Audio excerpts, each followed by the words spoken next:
mindful of that. Not likely. Why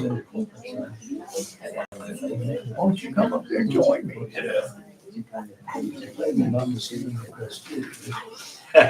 Well, I'm up there not because I can sing. I'm up there because I've been seeing that. I mean, not that you can sing. What I heard. I don't know how you heard that, but I heard. Well, I've said it, so it's not going to offend me to hear it. I promise you. You got to see it.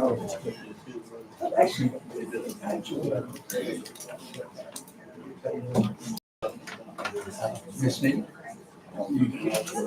were you looking at the scans for this? That was just a step. Just in general. Sorry about that. When I get that look from my wife, I know what it means. No, I'm already hot. If y'all get hot, we can walk the air back down. I'm already hot. I've never said hot. I already feel that way now. That's why I didn't know if somebody needs to come in. Is it just not like go on the screens? Okay.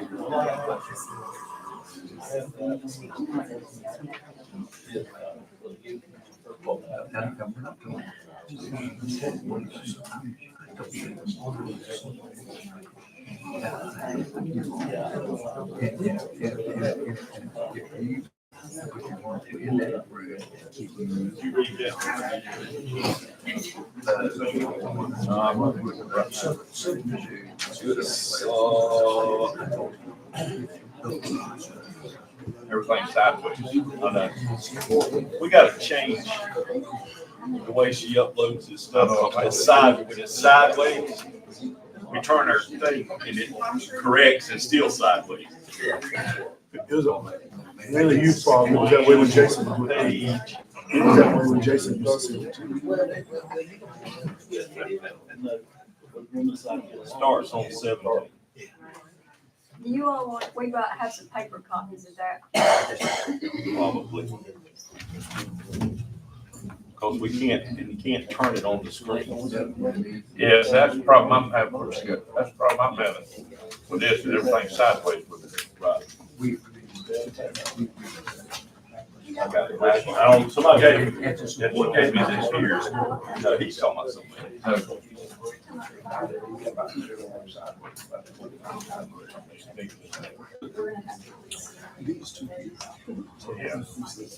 Yeah, correct. All right, I'm going to call this reconvened meeting of the Board of Commissioners to order. It is after 9 o'clock. Dorothy, are we? Oh, okay.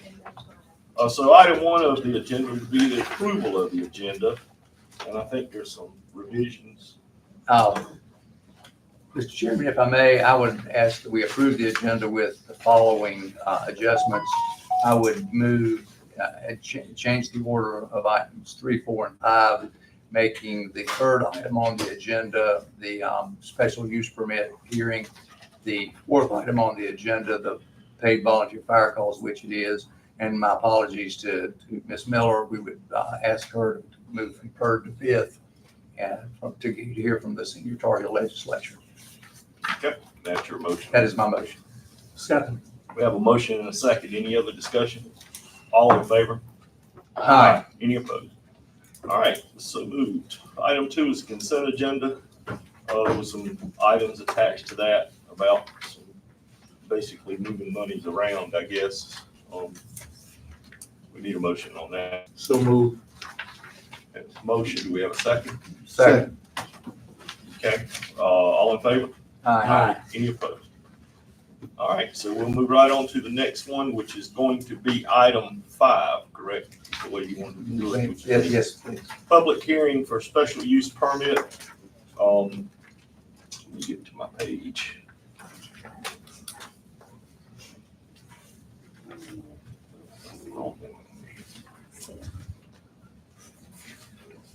There it is. Okay. So this would be a special use permit request from the applicant Betty Breeden on a private family cemetery. At this time, we will open the public hearing on this matter. I don't have my little camera, so. And we'll let our zoning chairman, he's here somewhere. Oh, I can't, there he is. All right, come on up, Jim. Right. My printer's broken, so I'm going to use my computer, excuse me. Zoning Inspection Department and the zoning board were presented with a circumstance surrounding this application that's relatively unique. And it's one that created some head scratching. The unexpected death of Mr. Breeden was so unexpected that the family did not have adequate time to think about and plan for his burial in advance. And upon his death, the family decided to request a special use permit to create a cemetery near the deceased family's home. The family contacted the zoning department, contacted one of the county commissioners who was a close family friend, and through that commissioner also contacted me for advice and information. Now, it was their desire to do the proper procedure for establishing a family cemetery. However, due to the length of time that the approval process for the special use permit takes, that includes a site plan, surveying, completing the forms, paying for the application, receiving approval from the zoning and planning board and the county commissioners, the family chose to proceed with the establishment of the cemetery without having been approved to do so. This did create a circumstance that was quite unusual, and also, for the most part, it was unprecedented. There is no established process to expedite the creation of a family cemetery in Scotland County. The family of the deceased was aware at the time that they were not abiding by the process. In all fairness, I'm not sure that I would have done the same thing if I was in their shoes. And as there were no specific penalties that applied to the circumstance, the family and the zoning and inspection department agreed that the family would pay a double fee for the permit. As a result of this circumstance, and understanding that the county has both a responsibility to apply our ordinances fairly and equitably, but also respect our citizens in a time of grief and loss, and not having any written and established process to assess penalties, the zoning and planning board chose to vote on the approval of the special use permit without additional considerations. The board voted unanimously to approve the permit, knowing that all parties understood that the process had not been followed, but the family was accommodated as best possible in the circumstances.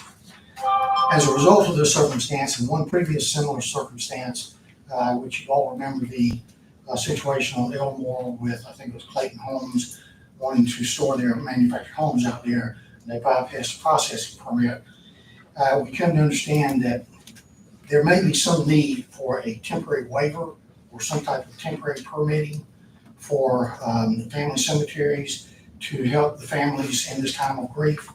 And it also, we came to understand that because of this past situation and no way to actually assess a written type of penalty, and certainly not in the Breeden circumstance, because they did come to the board and they did what they could under the circumstances.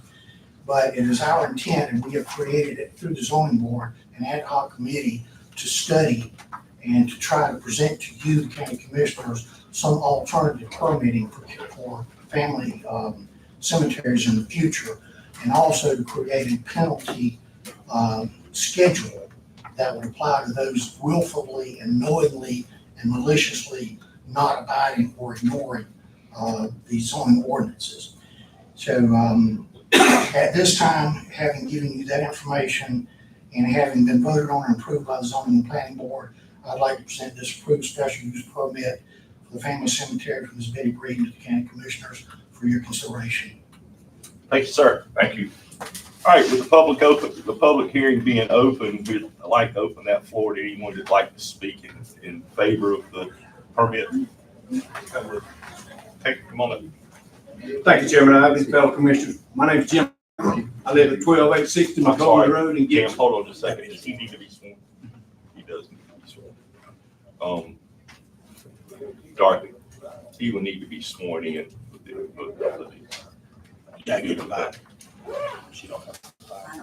Would you be willing to be affirmed? I'll be affirming. He can affirm it. He can affirm it without the Bible.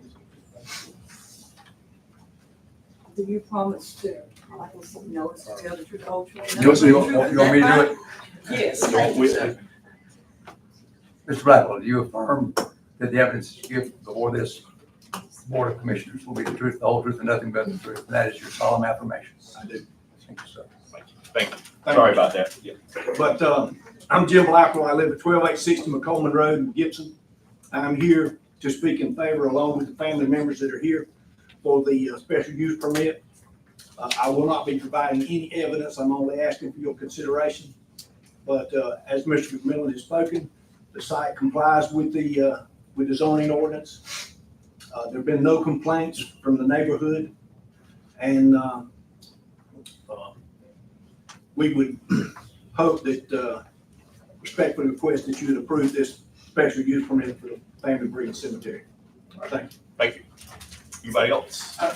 Chairman, if I may, Let Um, Mr. Gibson swear you in on and I'm, You hold- yeah, as a member of the bar, but I'll be happy to be sworn or affirmed. Okay, if you don't I mind. affirm upon my oath that any statements I make today or any testimony I give will be the truth, so nothing but the truth, so help me God. Thanks, sir. Thank Name, your name, sir. Sorry, Trey Thurman, Thurman. And just briefly, and the zoning chair, if I may, because we're allowed to ask questions, I didn't want to cross-examine. Were all the criteria met? There are criteria for family cemetery in the Scotland County zone. Yes, there are. And were they all met? They were all compliant. And again, I've been 40 years, graduated years ago, graduated from Scotland High. And first time I've been before the Board of Commissioners, before the Supreme Court of the United States, before I got to come back before y'all. So anyway, I'm pleased to do that. I'm even more pleased and honored to do it on behalf of the Breeden family. And David Breeden, he truly, it was blood, sweat, and tears for that farm, and he wanted to be there. And as I believe, I absolutely concur with the idea of there needs to be something expedited, because you don't want a family going through grief to have to do that. But the criteria that you have, I'll be perfectly honest, I've suggested, I've represented county for 25 years. I've suggested that we consider having those so that it could, if you meet the criteria, you get the approval, and it perhaps is not necessary for a special use permit, because you don't want a family to have to deal with that. There, again, David came home on Friday, and before the break of dawn on Monday, he was gone. So that, to try to put a family in a situation to squeeze with that is unreasonable. Again, you don't want backyard cemeteries. I agree, that's in your statute. But I would respectfully request, I don't believe there's going to be anybody to oppose this request. It meets your criteria, all of them. And therefore, I believe it respectfully, it should be approved, and they have done what they need to do to comply with it. And this is not somebody that disregarded. They looked at it, but they're just simply, again, there's no time, and it's no fault of your process. I'm not aware of anywhere that you could turn something around in the time that you normally would have a burial. I mean, that's just not the way government works. And again, I'm for 25 years, that's just not, that's not the timeline it operates on. But I think in this case, everything has been met. And again, the family, if there's anything else that you thought would be needed, they'd be willing to do it. And it's, would ask that you, as they have, honor David's wishes and allow him to be buried on his farm. Thank you. And if you have any questions, I'll be happy to address them. Thank you. Thank you. Thank you. Anything? All right, anyone else speak for the special use permit? Mr. Chairman, I would like to say one more thing. Okay. There was one additional circumstance very similar to this, some months or a couple of years back, that ended up being with the city's responsibility.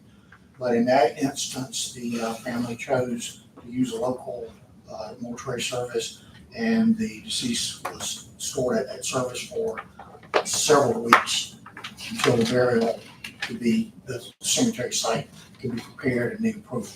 So that's another reason that I think we need to find somebody to expedite. And that's one of the things our ad hoc committee is working on. Okay, thank you. Jim, have you got any recommendations on on what to do in We case. got our first meeting tomorrow at 10 o'clock. Ask me at your next meeting. We'll look at that. If you want to talk about what we have. That's fine, okay. Anyone else speak for? Anyone here to speak against? I'd like to say something, please. Yes. I'm Melanie Bumgarner, Bumgarner Family Funeral Service. Do you solemnly, we have a vow, are you okay being affirmed? I'm good. Would you do solemnly affirm that the evidence you give before this board of commissioners will be the truth, the whole truth, and nothing but the truth? Yes. Thank you. I just wanted to speak on behalf of the funeral home. We serve the family of the Breedens. And at that time, in good faith, we served them. We knew there was the issue with the cemetery. Cheryl talked with them about that. And in good faith, we served them. During all this process, and I'm glad you're finally looking at this, unfortunately, the funeral home, and I think it should have waited until all of this was done, but unnecessarily, the Board of Commissioners reported our funeral home, made a formal complaint to the North Carolina Board of Funeral Service. So I think in the future, I think this needs to go through to avoid other funeral homes in this area being served, that they were unfairly and we were just blatantly failing to go by the guidelines, which we were not doing that with looking at the state guidelines and advising the family to contact the county.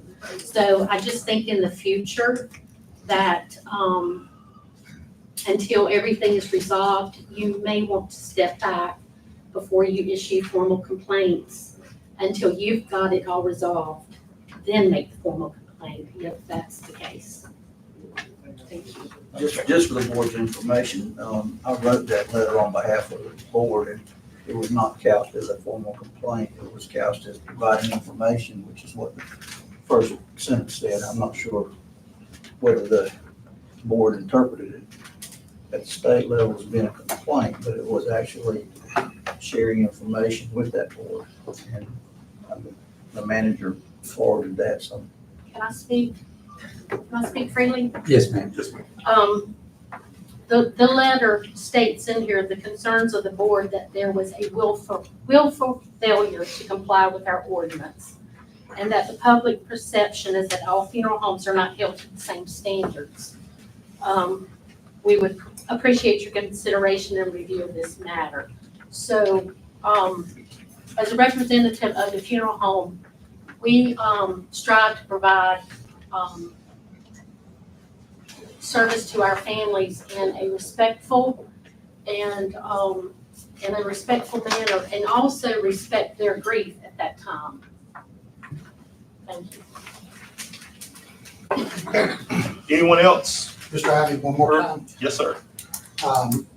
Again, not disrespecting the funeral home, but speaking on behalf of the inspection and zoning department and nobody's presence here.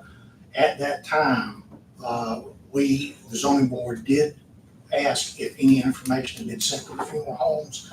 Upon the approval of our 2022 ordinances, Ms. Brooke McQueen personally delivered, according to her, and this is from me, having spoken with her, a letter to each one of the funeral homes in this area and with the new family cemetery ordinances.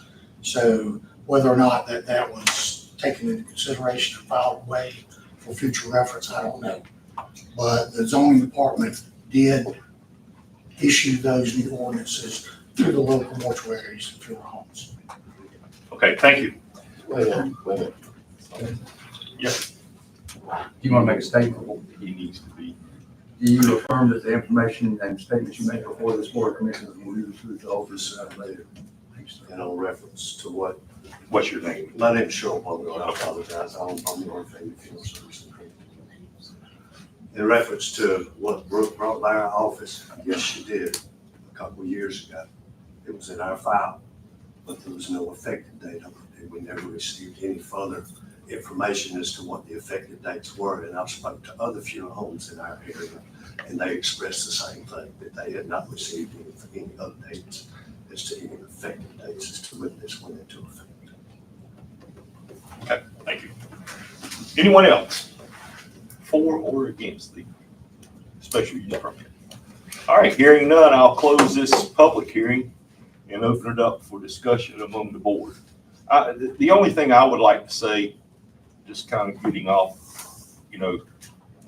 this is my feeling. I personally have absolutely no problem at all putting him where he wants to be. None. I think that's everybody's right.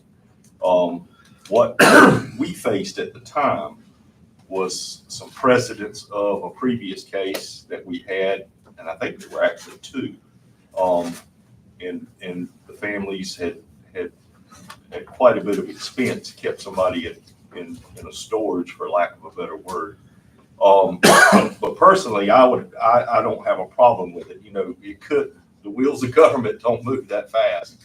At the time this happened, when I got the call, I was actually in Scotland. And so there ain't a whole lot I could do from there, especially as far as calling a special meeting, but I don't know that we would have done that anyway. But I guess the precedence is what the issue is here, is what precedence has it put out. I do know Thomas, who I think is here or was here, has proposed some ideas for a workaround in this to where he could issue a permit, temporary permit, pending all the items being met.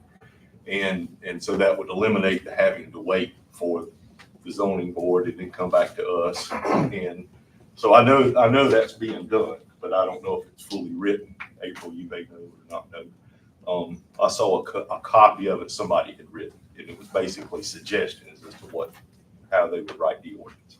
So I think that's what Mr. McMillan was saying that you're looking at, right? I'm not aware of Thomas working on anything. That's No, well, it may not have been from Thomas. It may not have been, but I mean, I think he verbalized how it probably could work, where he could go out and temporarily approve it pending, so you don't get into that. We did have some off the cuff conversations at one of our zoning board meetings. Okay, and that might be what I'm remembering, but anyway, so I think there's a plan to do that. Of course, the wheels of government, right? Anything any of us have found out, that don't turn very fast. So anyway, anybody else? I'd like first, we are sorry for your loss. I'm pretty sure you understand that. The situation, as a commissioner, I wouldn't want to be in that position.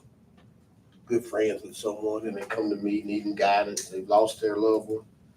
We all know those are difficult times for family members.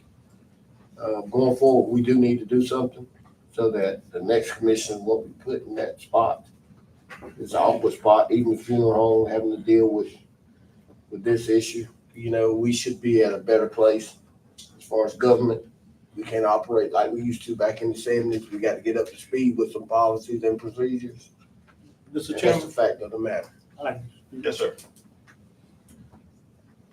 I would like to, first of all, say to the Breeden family, I know what you're going through. Secondly, I would like to see this board accept what our planning and zoning chairman has recommended and do nothing further. We just need to follow what's on the books now, but we don't need to litigate it, take this family through anything. They're grieving, and we could stay here all day talking about what we could do. But we already have books, procedures. Am I correct? No, sir. We don't have, We have a for process. planning and now. zoning, we have procedures for, We have the ordinances, but nothing that would accommodate a circumstance such as this where we have and- death. yeah, won't have and a that's my burial in point. 2 days. I don't think we need to We're not gonna have, I've been around on this board for 20 years. This is the first time this has happened. And what's been in place has been working. Okay? We can create something different, but that won't prevent somebody from doing something different. Okay? Trust me. So I'm saying, let's end it now and show respect for the family and get their loved one in a place where it does meet our zoning as we speak. Okay? It does meet it now that we went back and looked at it. So if there need to be a little touch up for this, but let's not drag this out any further. Mr. Chairman, Let's prepare not for a put this motion. family through anything. Well, I'd like to say something Thank you. before we make a motion here. I'm gonna give y'all a little history lesson here. David Breeden moved on that farm in August of 1965. And he spent his entire life on that farm. Entire life. Farming, working, running the store, raising a family, helping the community. Big help to the community. Big help to the church. He done, I mean, the kindness he served the community could never be replaced. But now, let me tell you something. The Breeden family was trying to do the right thing. They contacted me. Cheryl Bumgarner contacted me. I contacted Witt. I contacted you. I contacted Tim. But the emotions were high. And I can't sit here and tell you I wouldn't have done the same thing. The very same thing. And I may need to recuse myself from this discussion because David Breeden and my family was like family. He took care of my father. So I may need to recuse myself. So I'm gonna make the motion to let's pass this. Let's get this behind us. Okay. The motion is for the permit. That's Approve right. the special use permit. All right, so we have a motion and a second. Any other discussion on it? Just to your point, I don't think we're looking at changing the ordinance. We're just looking at a workaround to where if we get in this position again, there's a way to get it done quicker. Okay. So it doesn't cause this delay. And, so anyway, so we have the motion and a second. Anything else, BJ, did you want to? Oh, you were. I was gonna make the motion. Okay. All right, all in favor? Any opposed? Thank you. That is approved and passed. We'll get them. I'm assuming you're not gonna subject yourself to the rest of our day, so we'll give you a minute. We'll check it out on YouTube. Yeah, we'll give you a minute to get out here and then we'll. Thank you, Jerry.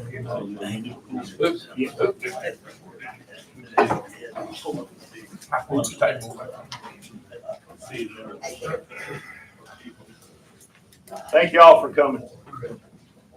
Thank you.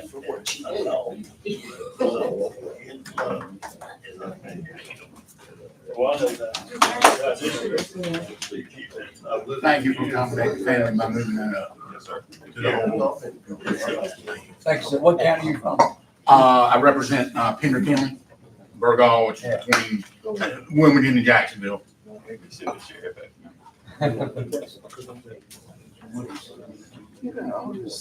He's also been hunting with David Breeden a bunch of times, so that's his personal stake in this. He was. All right, so anyone in the hall still, we have a lot more room now. Coming in. We'll move on to the next item about volunteer fire calls and Mr. McDougal was here. There he is. Come on up to the front. You got more out there, Mac? We got room. We got room, yeah. You don't know what the thinking number is that you got?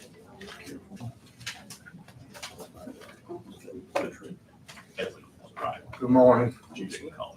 Hang on a second, Mac. Yeah, hang on. Let everybody in that wants to come in or can get in. These seats are open at the Yeah, table. those seats. These are open too. See.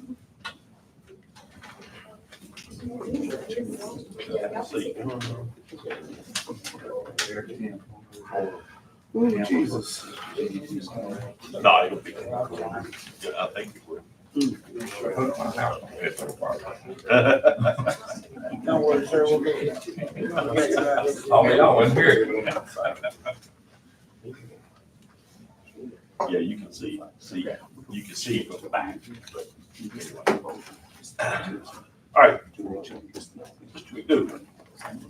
I'm here to, we have revised the plan that I brought before you 3 weeks ago. In that one, it was to give $18,000 to the fire department. We were gonna pay fire calls to the volunteers at $10 a call for up to 50 calls, which would be $500. We've gone back with questions that I watched these proceedings that y'all have had. I revised it, and now we're going to give the fire departments an $8,000 increase in their operating budget. They need it, and they need it bad.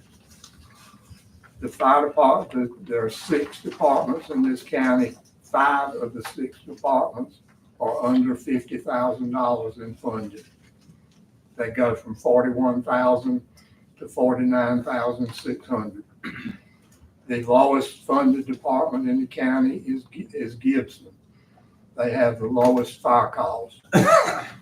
The second lowest is Spring Hill. Then you have Wagram, then Stewartsville, Laurel Hill, and Laurinburg. Laurinburg is top. In 2023, Laurinburg had 331 county fire calls. That's not counting all the everything else. You have a list in your packet of everything that is expected of the volunteer firemen.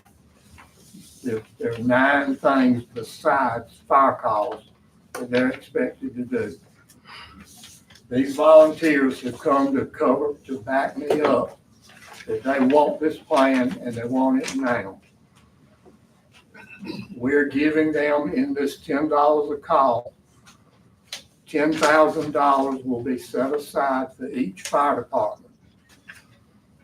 In December, if we can get this started July the 1st, which is what we want, in December, the fire chiefs will send Beth an audit of the name of the fireman, the number of fire calls he went to, and how much he's owed. They will have a total for that 6-month period. Say $5,000 is the total.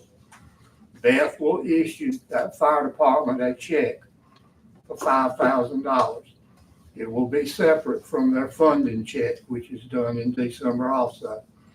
The fire chiefs will in turn issue a check out of the fire department checking account to the volunteers for the amount that's owed to them. These names and numbers and who goes to the call are on their fire reports. It's not going to be hard to capture it. They can make a little computer program that'll print out the roster for them. When in May, and you never know how many fire calls you're going to have. If they do not have enough to use the $10,000, it stays in the fire fund checking account. If they have enough and they use it up, the chiefs will know where they stand. They'll just have to quit paying per call once the $10,000 is used.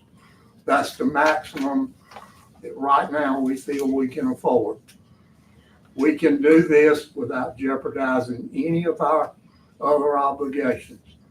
With the money that we've got in the bank, the money that will be coming in, this will add, if all 6 departments were to go for this, it would be $108,000 a year. 2 departments have opted out. They voted in favor of it at the fire commission meeting when this was presented. We had a unanimous vote to do this.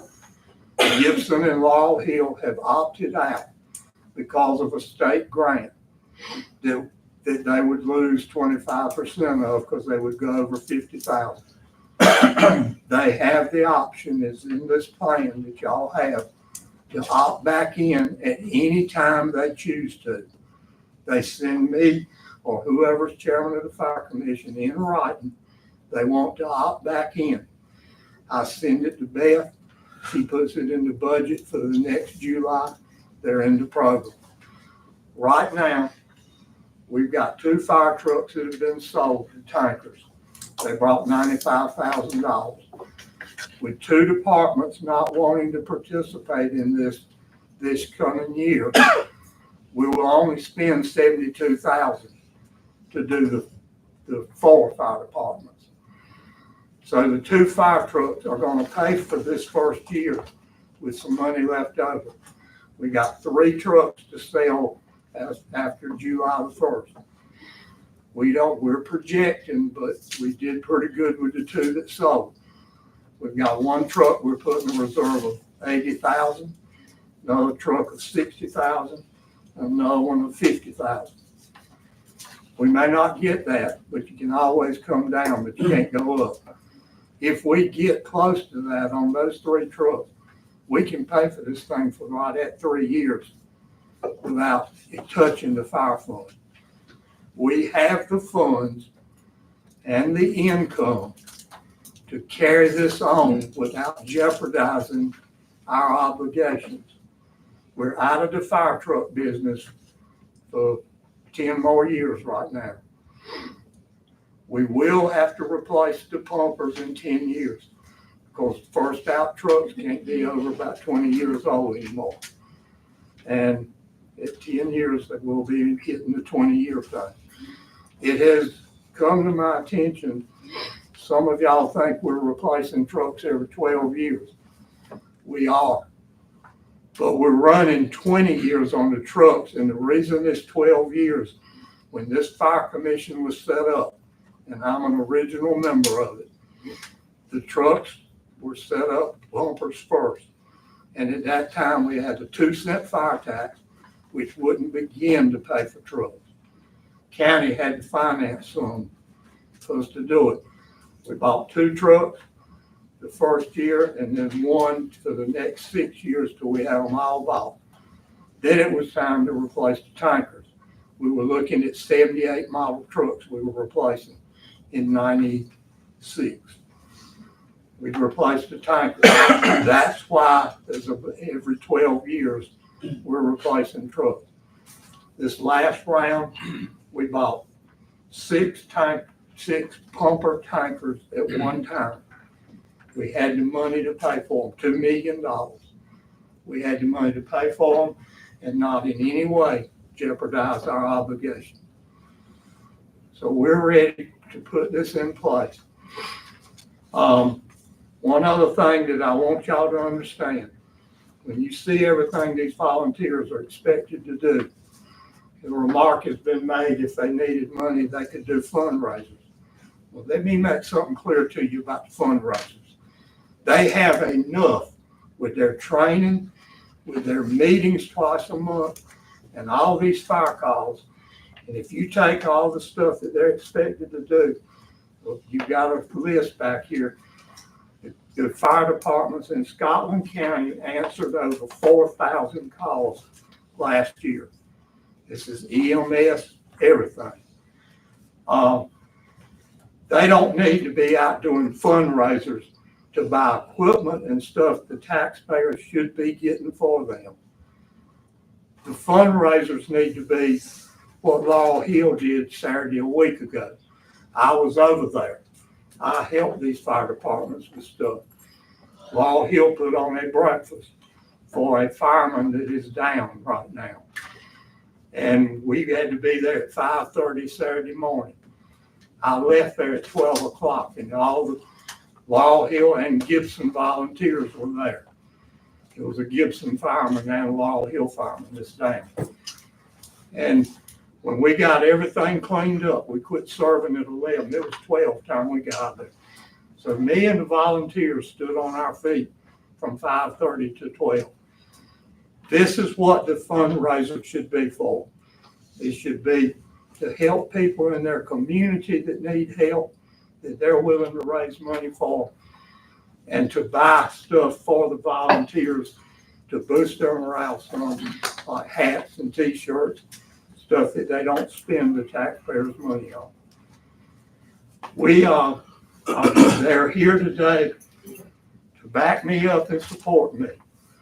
I'm not a fireman. I was a wildland firefighter, county forest ranger for 30 years. I've been dealing with these fire departments for 40 years now, because I've been retired 10. I know them. I can honestly say I love them. I respect them. They deserve better than what they've got right now.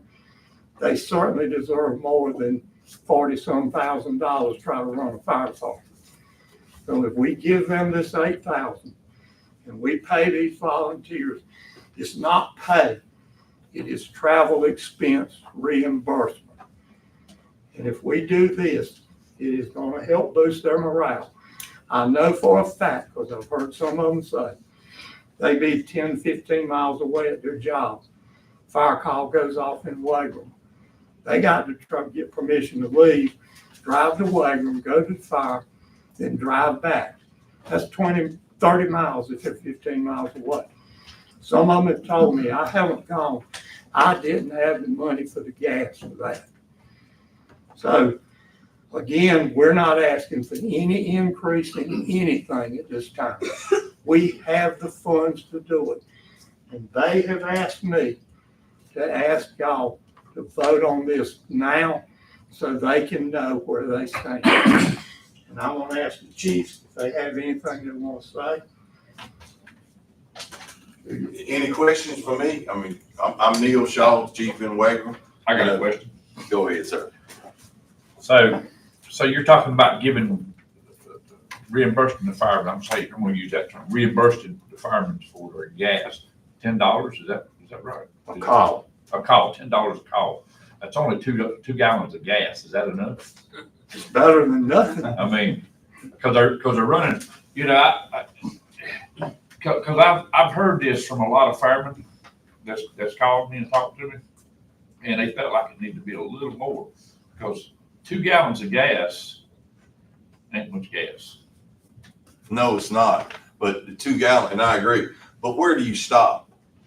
I mean, you know, it's like minimum wage. If you're making $8 and you get a $2 raise, you know, well, why didn't I get a $10 raise? Yeah. Where do you stop? Right. We have a limited budget for the fire department. You know, the county has a limited budget. You and I have a limited budget at home. You know, yeah, any $10 per call. What's the current fee? What's the current For waiver, reimbursement nothing. right now? You're a volunteer. I mean, and Nothing. Well, because I just want to know how many it's calls. flat. I mean, I'm not being. It's No. just flat out. This wasn't a jab at you. How many calls did y'all serve? So we answered in Wagram. We answered 152 fire calls. 16 of those would have been mutual aid outside the county. Now we answered 294 calls total because Robert Sampson needs our help on a daily basis. Thank you, Robert. Emergency. Well, that's wrecks, that's cardiac arrest, that's breathing problems, that's falls, lifting assistance. You know, Robert has limited people, yet sometimes there's people that need help getting out of bed, and not to offend anybody, but 2 ladies on the ambulance, and there's a large gentleman to get him out of the bed they call us because we're there. Right, and you don't want a person to have a breathing problem. You know, if I'm a fireman, I'm getting $10 a call, and that comes over, I'm coming. Yeah. You don't want everybody showing up. $10 sounds like not much, and it's not. You know, it's what, a Pepsi and a ham biscuit maybe? Right. But if you can, hey, it may change that opinion to where I'm not going to, hey, I can get my $10. And that's a bad way to look at it. Because honestly, the people that are volunteers in this county on fire departments and rescue and whatever, they do it out of the goodness of their heart. They don't do it to make money. They know they're not going to make money. They do it because there's a need here in the county. You know, y'all are not getting rich sitting on this board. You do it because you want to make a difference in the county. And that's the same thing the fire departments do. You know, Yeah, and as I said, the money, we all have seen increase in food cost, gas cost, clothing cost. Since I've been fire chief in Wagram, a set of turnout gear to say Bill Norton joins, I've got to buy him boots, pants, coat, pager, helmet, hood, gloves. That's gone from probably $1,500 for a suit. It's almost $3,500. You know, I got a flyer last week on email. New pagers have gone to $475. I remember when they were 20 years ago, they were $200. It's crazy. How much is the air system? That's not even buying an air pack. Air packs have come down. There for a little while they were ridiculous. 30 grand. Yeah, I mean it's unbelievable. And I'm preaching to y'all. Y'all know this. You go to the grocery store. Well, you know, we make at least 38 cents an hour, so don't. See, right. You know, I calculated mine one time. Hey, But but, as tough as this job may be on occasion, we don't risk our life when we go out there and do it either. well, most of the time. Most of the time. Most of the time. And Neil But- will agree with me, keep in mind, the last time the fire departments had an increase in their operating expense was 5 years ago, 2019. And we gave them a $10,000 right across the board raise in operating Well, expense. What other emergency operation has gone 5 years without 1 cent? Well, let's take this on. We got two separate issues here. We have a funding request of $8,000 per department to increase, and then we have the request to pay per call. My only question on the per call, I know it's got to do with the 1099 and tax return or taxes, but I thought that number, and I was looking around for Susan, I don't see her behind me. I thought that number was $600. That was that was initial discussion that they were gonna cap that, so there was no reason for the 1099. But that's what I'm saying, I thought it was Now they're 600. proposing to do something different and not cap that number of The calls. fire departments are willing to fill out the 1099 forms when a fireman goes over $600. The county won't have to do anything on it. No, I get that. I guess my thing was the cutoff, you know, where do you know. I was embarrassed when I came up here and said we were looking at $500 per person. That, you talk about $10 a call isn't much. $500 is nothing for a year.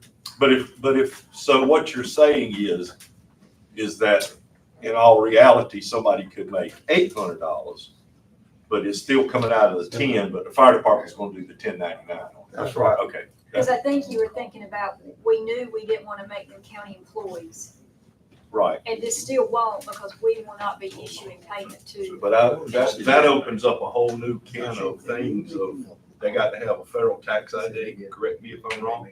And they should already have that. They already have that, okay. I'm just thinking I'm thinking all of it. Can we vote for this separately or jointly? I think we need to do it separately. But we need to make sure what we're gonna do here. I have one clarifying question. So, as Mr. Tim described, your one proposal is for operating cost increase. Would that go to all departments, or would those same two departments still? The be same backing two out? will not get that. It will run them over 50,000 and they don't because of this state grant. They right now want to opt out. And that's totally their prerogative. Right. My one, it's not a reservation, comment or note to this, and I know two departments are gonna opt out of it, is that don't let somebody cheat. Don't let somebody put their best friend on every one of them. And Here's the thing with that. Well, wait a minute. And You've got to we have got to trust the fire chief. I understand that. That's what I'm getting at. And because, you know, somebody's gonna call and say, well, Billy's getting marked on every call and he didn't go to them and that kind of thing. And I just don't want to start that. Do CAD keep up with attendance? They can. Do CAD, you know where I'm coming from? They can. When you check on, you check in and CAD should have it. Yeah, but that's only gonna be based on the report right? So, If Billy's marked every time, I'm sorry if somebody thinks you're Billy, but I'm just, but- It keeps track of the equipment, it doesn't keep track of Who's the personnel. attendance? right. I We mean, is have there any to- way possible to But do it would still be after the fact if you could put it in CAD based on somebody checking off that report. Is it possible? Yes, and then I will be coming back to you It'd be asking for more more than- employees. Yeah, I get Okay. you. We have to make a report out on each call. Right. And each name on there, we check if he's there or not. Right. I'm just, you get what I'm saying. Accountability. I'm not saying that'll happen, but if you want a program to end fast, that's the way to end it. So, Well, I honestly think the fire chiefs can handle that. I agree. and Handle the discipline I on it too. 100% agree. And so that would be my only note to this whole thing. And do, if there was a problem, that the chiefs were really having a big problem, they would come to me and we would bring it up at the fire commission meeting and we would try to come up with an alternative to settle it. When the volunteers show up, we're gonna do a check, just have him sign his name. That's all. Yes, sir, that's what we do. That's all. Yes, sir. Our fire report on the back of it, like Mr. Norton was saying, has everybody listed. And there's a spot for Just sign. just a signature. That's it. That's all. Okay. Okay, Mr. Chairman, I may need a little help with this, but I would make the motion that we approve both requests, allocating up to $10,000 per station for reimbursement for fire calls, for the 4 stations that have not opted out, and that authorize an $8,000 increase in operational expenses for each department that chooses to opt in, understanding that right now there's still two departments that are opting out of that. I'm second. Okay, we have a motion and a second, but I don't think the two are opting out of the 8,000.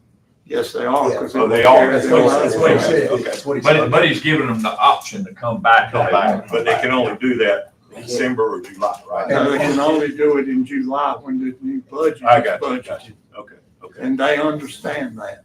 Okay. And the funding source Is the fire fund. is the fire. Is that okay on your motion? Absolutely, And yeah. John, Because I think that's John's clear. second. I think that, an editorial comment, I think the fire tax was one of the best things this board ever did.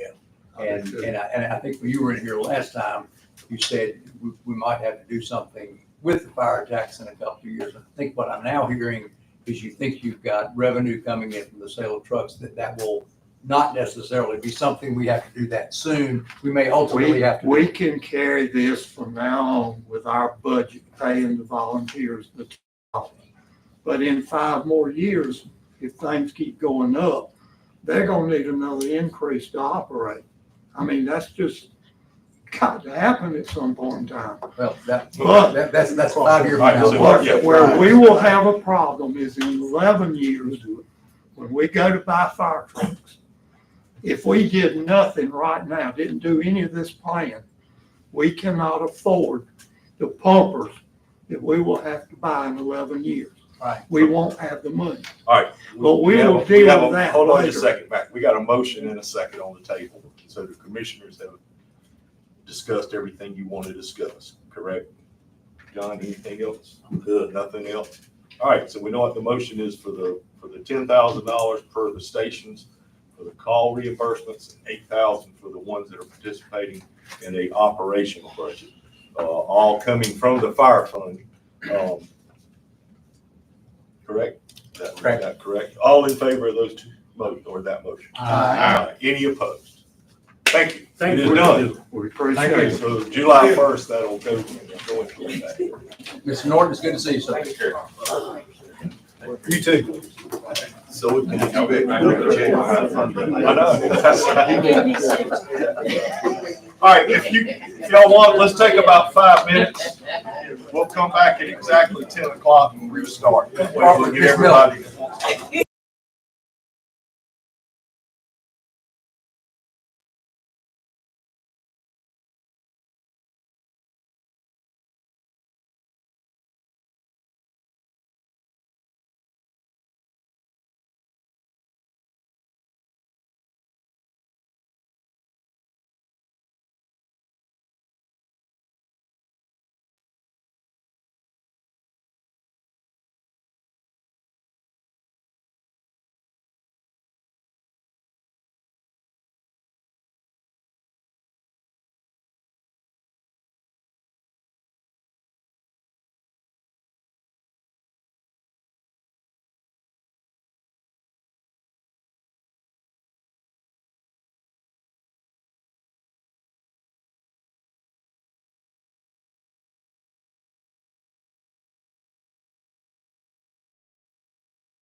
Representative Ruth Miller.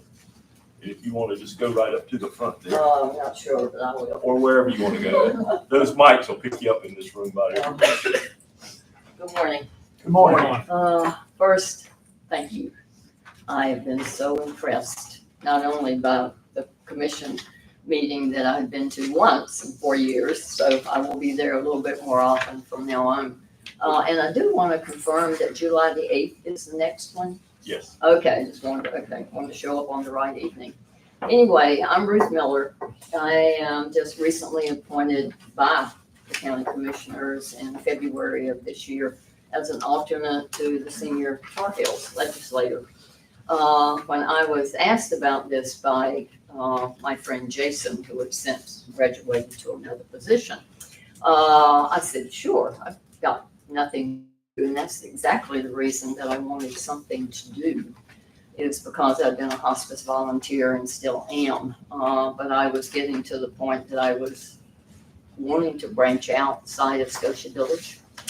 And because we are an enclave into ourselves, and I can tell you, if you don't get outside Scotia Village, you really don't know what's going on in Scotland County. And I've learned that in the last several months, that I didn't know anything that was going on in Scotland County as far as the seniors and the people that I have since met. We've had 2 meetings in Raleigh. The first one was a blur. I truly didn't know what I had gotten into. Dorothy wonderfully sent me the application, and I said, sure, I can do this. And then when I left out of Raleigh in March, I said, I'm not sure I can do this. So then I decided, well, since I can ask questions and ask information and set up interviews, which I have with the commissioners, I have learned a lot about what the needs are in Scotland County. Can't have them all, and you can't promise them all, but at least I now know the people have the best interest for all the seniors in Scotland County, including those of us in Scotia Village, because I've heard some really interesting things that I thought about, but now I know I've heard them from the people that actually can do something about them. I can't. All I can do is bring to you my many years as a geriatric and hospice and palliative nurse practitioner, so I see things that other people don't necessarily see. And I'm also an end-of-life doula, so I really felt for the family in here, because the journey of dying is your personal journey with your family. And you only do it once, and you want to make sure that it's done as good as possible, that's for sure.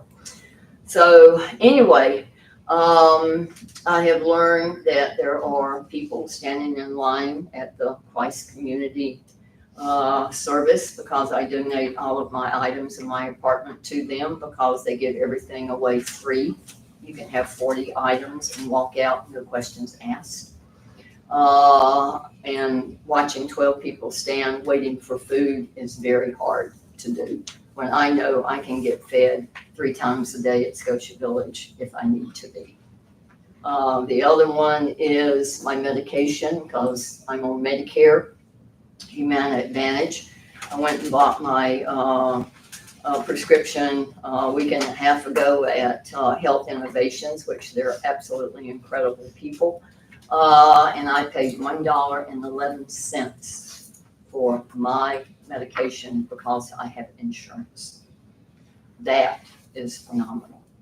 And I never appreciated it until the couple that pulled in beside my car, that I know were going in to get their medications or have questions of the pharmacy or something, was going to pay more than $1.11, or maybe not be able to get their medications at all.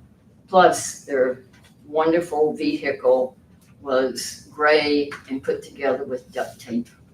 And those are 2 things that really let me know that whatever I can do with Senior Tar Heels this year will be more than I have ever done for Scotland County since I moved here 4 years ago. And all I can do is be at the right place at the right time and let people know some of the needs that I observe and I see. It's not that we don't have needs in Scotia Village, but for the most part, we can afford those needs at Scotia Village. We, people outside, cannot do that. So I kind of have appointed myself. In addition, Sheila Swift is the delegate, and she has been for 5 years. And so this is my first one with the Senior Tar Heels. And I work with the AAA out of Lumber County. And let me tell you, there's some, Twyla, Adams is just, I hope I didn't forget her name, one of the most amazing people I have ever met. And I can't say how much I have learned in the past 4 months. And I will learn even more. And thank y'all for doing your part in meeting with me, because otherwise I wouldn't be as far as I am if I Are you hadn't talking about got- Twyla Allen? Yeah, College? Twyla, thank you, yeah. Yeah, she is a resource, a really important resource and stuff. So that's kind of a little bit about why I'm on the Senior Tar Heels, and I'm glad Dorothy sent me the application, and I'm glad Jason brought it up, because I really was looking for something to do, and this has occupied most of my life, and I really enjoyed being this busy, very much so. So if y'all have any questions, I'd be glad to answer. If not, thank you for your time. Thank you. Thank you for Thank being you. here. I'm gonna pass this around. This is a folder she left, but we apparently only have one. Is that right? Do you have one? I think you all got. Yeah, she met Oh, I some of thought us it at was, okay. Oh, Do yeah, you have it? that's yours, Commissioner Ivy, That's all right, everyone else, okay. yeah. All right, we couldn't get to the mailbox earlier, so, Oh, yeah, that's there okay. were boxes in the way, so, okay. I went looking for it. All right, thank you, ma'am. All right, we'll move on to the next item now we're back on the schedule with the, public hearing for the fiscal year 25 budget ordinance. We'll start out with the county manager before we open. Okay, before we open for the hearing, you were given a updated order schedule. At our last meeting, we talked about that and talked about we were waiting on the city of Lombard to have their meeting, so you could make your increases, basically max their increases. And so they had their meeting last Tuesday, we got their schedule. And so what you see highlighted in green on that are the only changes. And those top two numbers are directly in line with what they are charging county citizens. And then that last number has changed based on what they are charging county citizens as well for the tax fee. So that being said, that would get wrapped into your larger fee schedule for all the departments in the county that you have already looked at a previous meeting. And unless there's discussion about that, that's what we recommend to follow their schedule. Well, now that tap fee up to 3/4 inch, that is not like the North Turnpike line. That's, No, sir, that would be if, like those people, if they didn't get on now at the $100, if they waited 2 or 3 years, that would come into play. yeah. Somebody tapping on it, it was available when they rang it. Yes, sir, right now, we're still doing the $100. Okay. Make sure they understand that. Yeah, that's why I Cheaper kinda than the said well. that. And it's a lot cheaper to do it now than wait 3 years. Right, to pass on we're that still side. getting some, I still get calls every once in a while from people on North Turnpike, and like today, we're up there again at the church accepting those interest, fees, I guess you'd say. Is that going pretty well? It's going pretty well. The first day we went out to the church, like 16 to 20 people came. And so the next time it kind of tapered down, so, and people still come in here randomly as well. So I'm gonna, right before your July 8th meeting, I'll get you an updated number of how many have paid up to date. That was my question, I was just gonna ask, you had any idea? How many is signed My up? best guess right now, at your last meeting, you had 10, but we had just started. My best guess, you might be up to 30 or 40. Okay. But So it's good. Yeah, it's good. it's slow but sure. Question. 2,000 gallons, what would it mean if we up that $2,500. And chemicals, what would it cost? And water's treated, so you're gonna treat more water. My question is, could we raise that one to 2,500? You're talking about zero. Yeah, 0 to 2,000. Well, this is all based on what the city's charging us. I mean, you could do that, but then you're losing money. It's gonna cost money, okay. You know, we're not, this is what, based off what the city charges. Yes. We're just passing that We're just increase. passing We're just passing it, okay.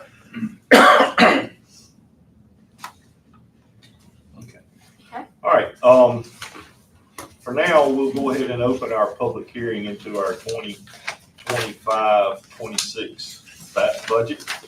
And so we open that public hearing now, and we'll ask if anyone would like to speak on that before we move on. Hearing and seeing none, making a dash for the front of the room, I will close the public hearing, and then we'll start our discussion on what has been sent to us. You should have a new, correct me, this is new, you just handed out. My question to that, and I've actually sat here and ain't had time to compare it.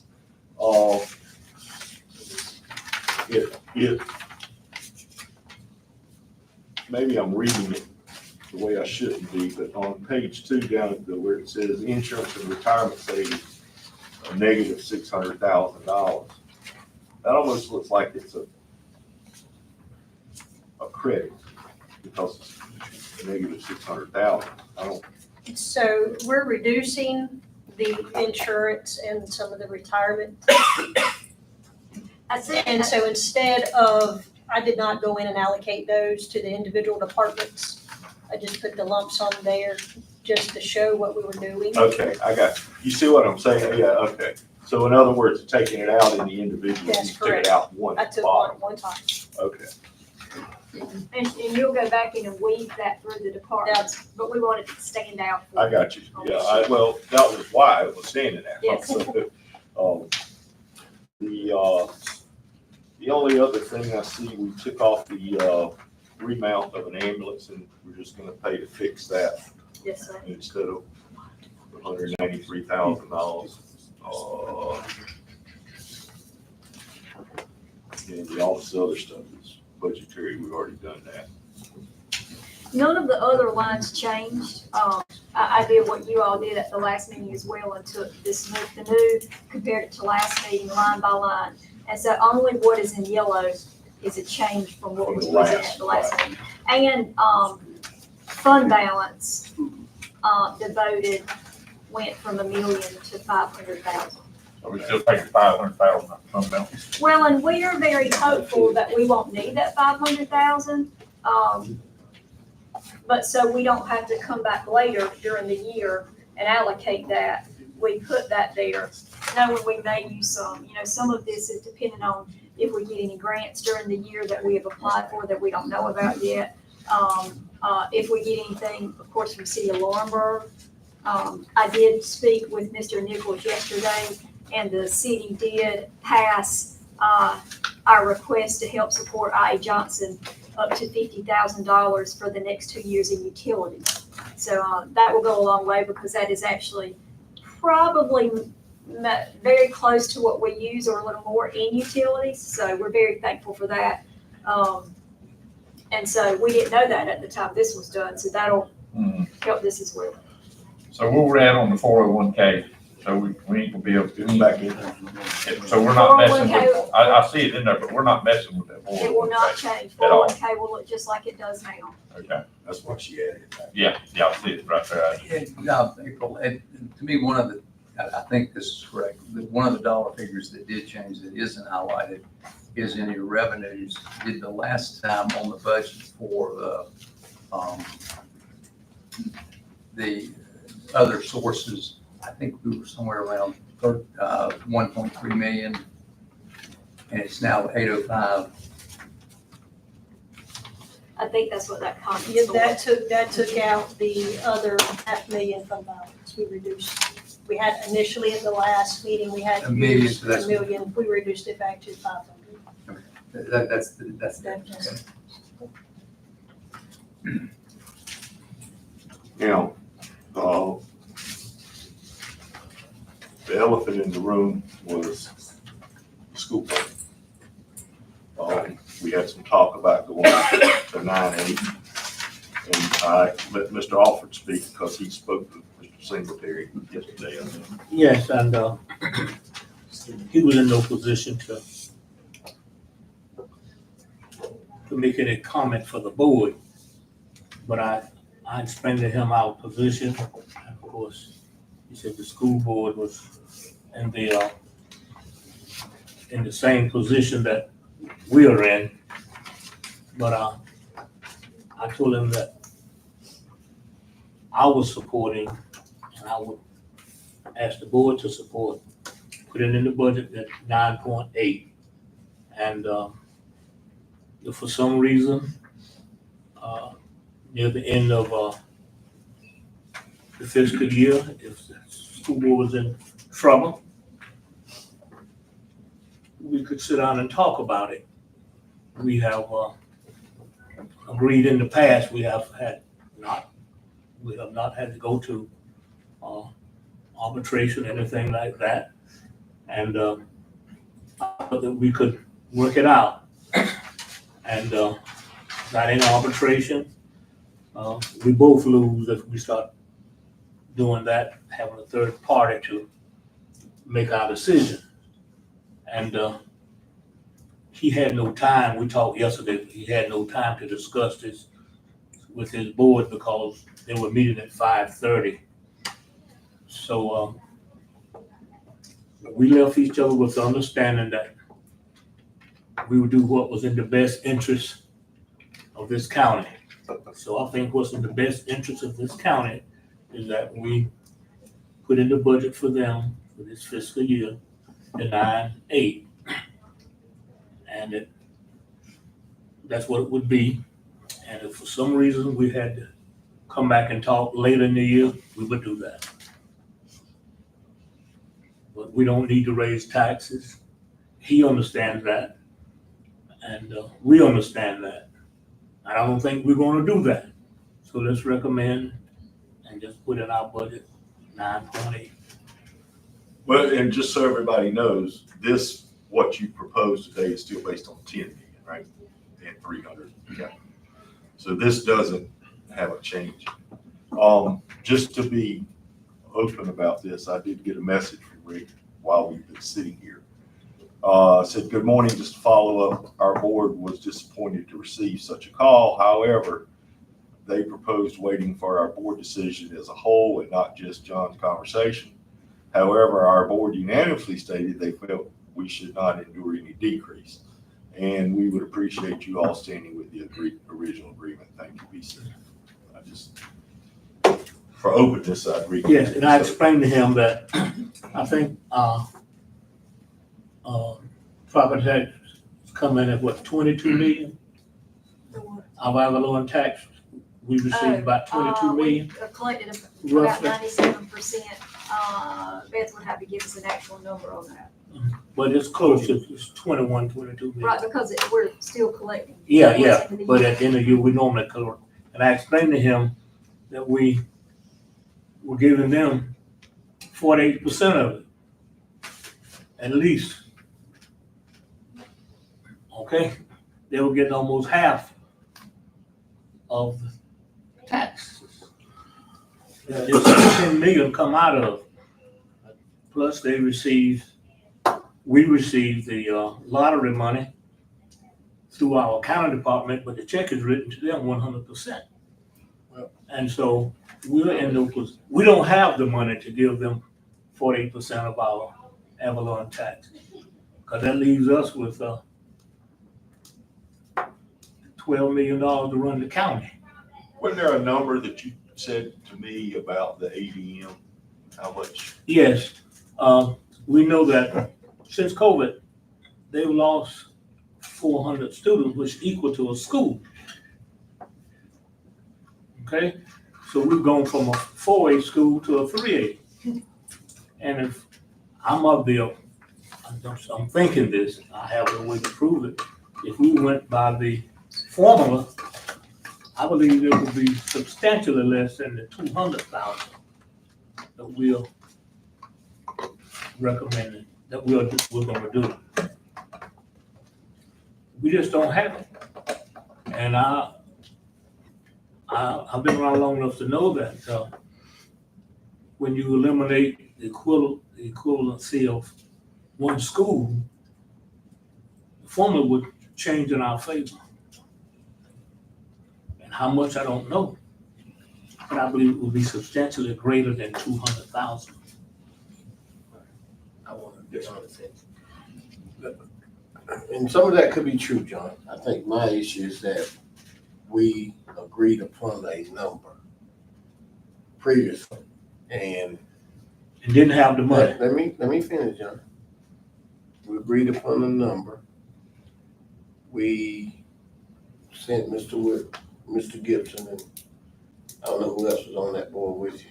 Mr. Ivy. Mr. Ivy, Mr. Gibson. They met with the school board and they discussed these things prior to this budget. Going forward, we should have a better understanding before we meet with them where we're gonna stand financially for the upcoming fiscal year.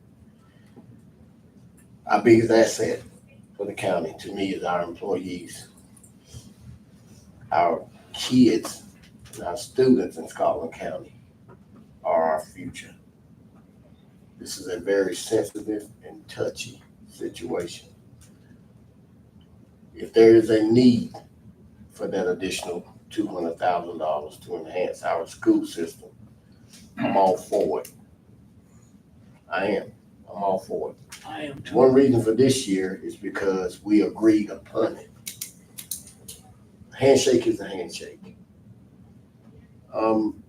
I would like to, and I have to recuse myself a little bit because I got a family member that serves over there on the board, but we would like to collaborate and work with other boards in this county to make Scotland County great.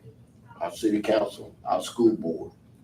We would like to think that our pipeline as far as communication is honest, fair, and clear with each other. We shouldn't have to look back and forth at each other wondering, what he told me yesterday, is it true tomorrow? Is it gonna stand tomorrow? I think what we agreed upon, I would vote for, and I am gonna vote for. We agreed to that. For this year, going forward, communication needs to improve. We need to make sure before we agree to an amount, we know where we're going and where we're headed financially in the next fiscal year. That's just my take on it. I would like to comment further if I could. In order for the liaison committee to be more informed, that would put Beth and our kind of manager in a position where they would have to start crunching the numbers 3 months early. They don't have that time to inform to put this together for the liaison committee to be able to be more informed in May, April or May. I don't think it's doable. As a matter of fact, my position is the liaison committee is an ad hoc committee. Am I correct? It's not a standing committee. Well, my understanding that was part of an order from years back. It is a standing committee? That we We've had. had it for quite a while. I know we've had it, That's what I thought. but I don't think I think it was part of that. it's a order. permanent committee. Part of the mediation. Part of the mediation, okay, but anyway, It was ordered as, okay, Some of the media. I'm good with that. but, go ahead, I'll comment. Okay, I'll rush through this, I'm kind of slow. But, I don't think the liaison committee should commit this board to a figure until we have the numbers before us, the information, because we can't make an informed decision. Remember, I voted against, when we approved the 10 million, because we didn't have this before us. I've been around long enough to know that we were gonna be in trouble this year. And no one understands business is gonna agree to give somebody 48%, one entity. And we have 200 line items here that have to be funded. And you're gonna give one entity 40% of the funding, because we don't get to keep the other fund that goes to the school floor. Secondly, the state pays for education. The school floor doesn't. The school floor, every teacher, every principal, okay, based on the ADM, now we can, out of this 10 million, they can hire other assistant principals, and they do. But the core money for education comes from the state, and about 8% from the federal government. It doesn't come from Scotland County. So when we say it's helping the kids, I take the position that, and I'm meddling now, but I'm gonna make this statement, I'm meddling, and I shouldn't be, but I'm gonna meddle just a little bit. When PhDs and master degrees go off for conferences out of the school floor, and the kids, especially those in middle school, never take a field trip out of this $10 million. They never been to Raleigh. Just like they're on this board, legislative day. And buses from all over the state are there with the children. But there's never been a bus there from Scotland County. I have an issue with that. So I'm simply saying 9.8, and we'll work with them if we have to later here. Thank you. Well, I want to add, again, we agreed to that amount. Well, let me, I think, and certainly Tim and PJ can add to this.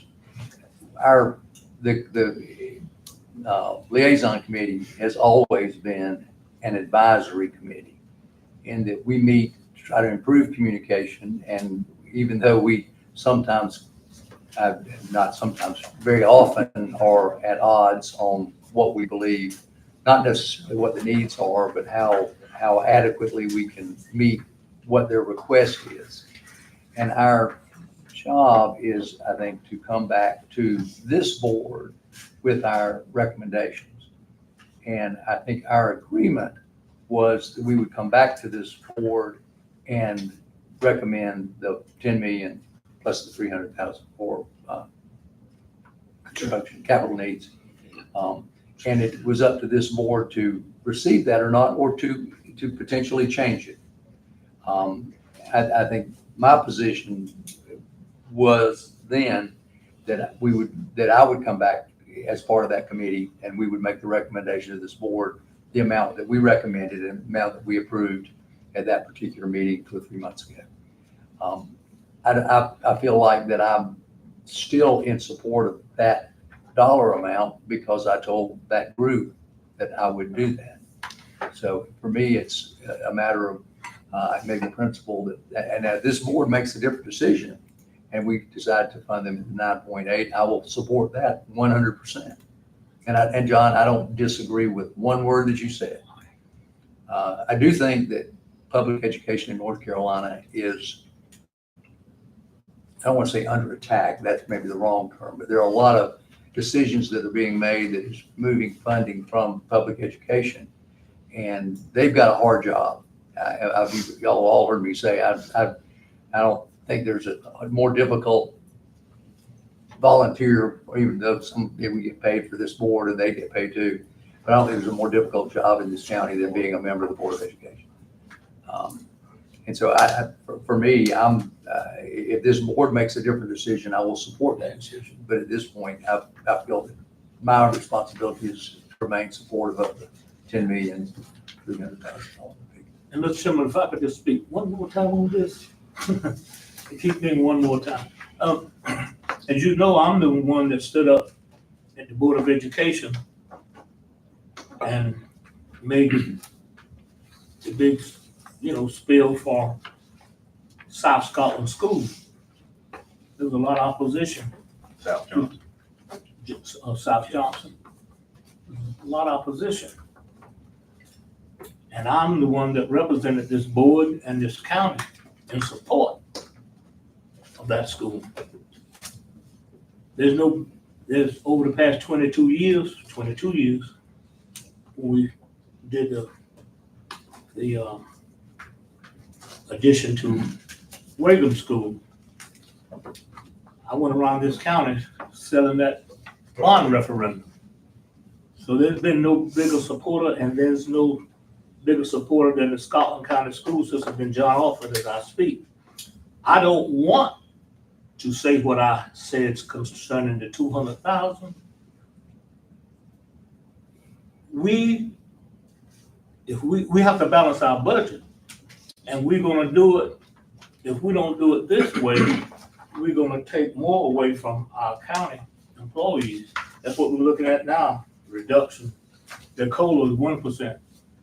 School system is gonna get what the state gives, and it's double that.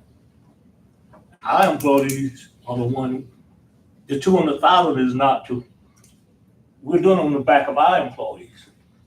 It's not that we're taking from education, we're taking from our people. That's what we're doing. Because I want to propose today to get to a balanced budget that we suspend our staffing for the next 12 months. Yeah, let's lead by example. We need to balance the budget. We don't need to discuss it all day long. We got to cut or raise taxes. What you just said, you did not mean, you did not say staffing, you said stipend. Staffing. Stipend. Thank you for the correction. And that's Wait a minute, you talking about our stipend? yeah, commissioners, yeah. I recommend we do that to balance the budget this year. Let's lead by example. We're asking our folk to take the cuts.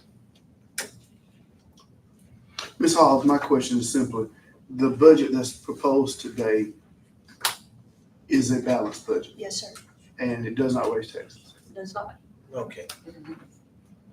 Okay, well, Can I say something? So, I agree with John.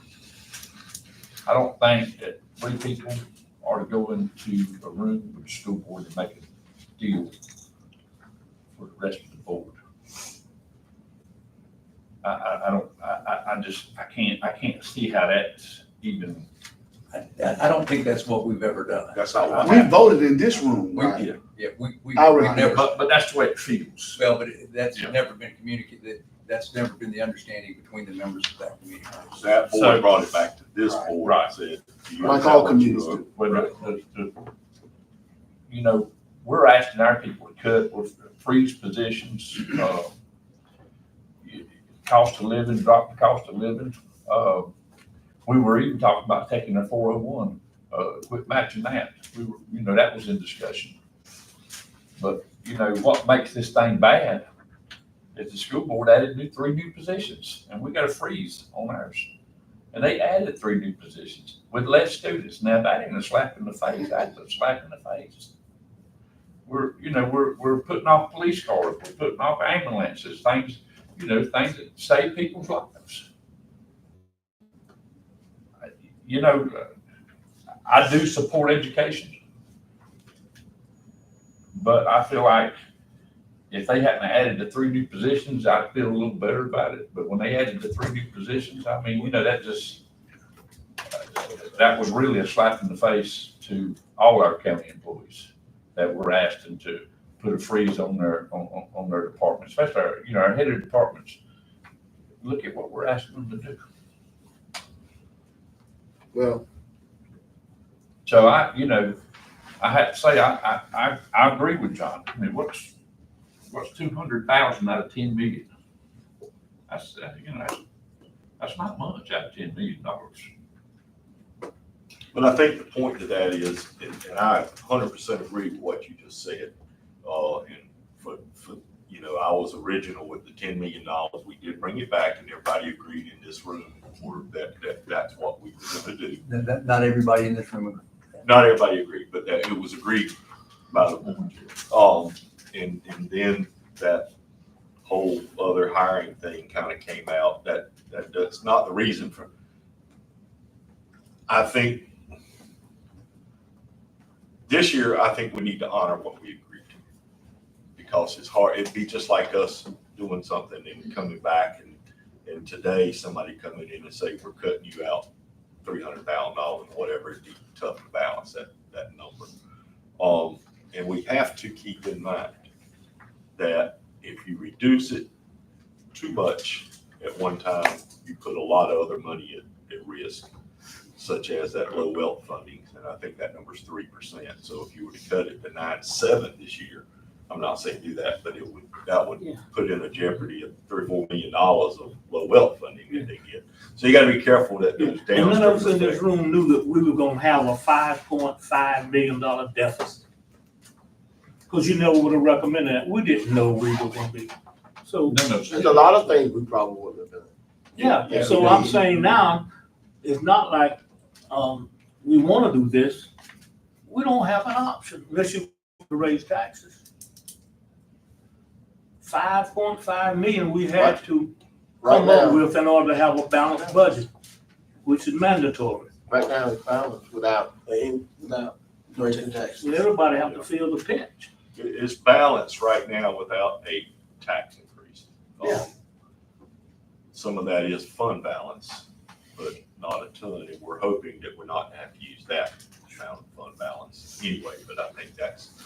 But there's no way, Maybe padding is the word I want to use in there. Go ahead, Paul. What you say? there's no way we can continue to run this county productively and keep good staff I agree with you on that. of what we're doing right now. There's no way. No, Cause I tell you what, every county around us pay their people more than we pay ours. Well, I think that's And true. we're now. giving them a 1% COLA cost of living. Well, I hell, I had don't to think argue since with that that salary last study, that's not the case. I mean, that was the purpose of that, was to get everybody up. Some positions are still. Some positions, I'm sure But that, we've improved. but it's in the numbers, we're up Does it- $4 million in salaries, in just our internal salary. Right. And so that's a number, that's a big number. And we all kind of knew this was coming last year with the ARP money going away. And we knew there was gonna be a time. And as far as starting at $5.5 million, we always start at $5 million short. It always starts that way because we've got all the fat in there and we're gonna, it's gotta be trimmed down. We always know that. And just to piggyback both for a second, the employees understand that I say it all the time, they're our greatest asset. And I mean that, I truly do. 'Cause I've been- Employees understand what? that they're our greatest asset Okay. as far as the county. I've been on that side of the fence. That's why I was adamant about not cutting the 401k, those who are close to retirement. We need to do better going forward. We need to do better. The city got a 5% increase. We need to do better. We need to do better. I know we're saying cut the 200,000 from the school system. I'm not for it, but there's other projects that we've done along the way. We need to do better about it, as far as seeing what we're doing and committing ourselves to. At the end of the year, we'll be right back where we are if we don't do better. But if these cuts that we put in today, we leave them in effect, if this board were to be here, leave them in effect, we're not gonna be in the same position next year. See, these things are, when we trim down, we stay there and not hire unless it's essential. But we know there's gonna eventually be growth and we can continue to take care of our people at the level if we don't, after this budget is adopted, if we don't start giving out money like we did the last year. And we know some of it was stimulus money, but we did some things when people would come make requests, we're approving it after the budget. That's a practice. So you said, we have to stop that today. We are. When this budget is adopted, that's the budget. Nobody come requesting funds unless there's been an error. Sometimes a department head, you can make a typographical error, and we may have to come back and revisit. We have done that in the past. And of course, if it's mandatory that we do something, we'll continue to do that. But unless that's the case, after we adopt the budget today, that's it. We should encourage people to come and address the board. There's no addressing it from a monetary standpoint after the budget. Well, we've never had the luxury of revenue streams that allow us to do a lot of things. We consciously made decisions in the last 2, 3, 4, 5 years to do what we could to benefit our staff. And I think that the increase in expenditures for salary and benefits has increased significantly over the last 2 or 3, 4, 5 years. To the tune of probably as much as. That's that $4 million, But $5 million. over the course of maybe 5 years is probably more than anywhere between $4 and $7 million. Well, we need to do that. And we did need to do that. And it's one of the better things I think we've done for our staff. Yeah. I don't know how we can do that without at some point raise taxes. Right, because that's a baby that's gonna continue to grow. Whether we do it this year, we've got to recognize you cannot take care of your staff without the revenue to do it. And our primary revenue stream is the ad valorem taxes. Right. The reevaluation will be a great benefit to us. I don't think that is going to come to us quick enough for us not to have the same issue at least the next 2 or 3 budget years. Right. I would expect for the next 2 years, because it goes into effect when? 27, 28 budget. Right. Yeah. Yeah, so This isn't gonna get better next year. There's nothing we're gonna do this year that's going to not Be better stewards. not gonna be worse next year. Be better steward. No, we need to do that. You said be better stewards, how can we be better with less? It's gonna take more than that. Right. In my opinion. Okay. Oh, Go ahead. no. Oh, I thought you had something else. No, well, I'm just, and I say that, and I think if it went to the funding formula, that what we would be giving the school board is probably less than the 10 million. I've advocated that and believed that for a number of years now. I don't think the 200,000. I think the 200,000 is an appropriate request.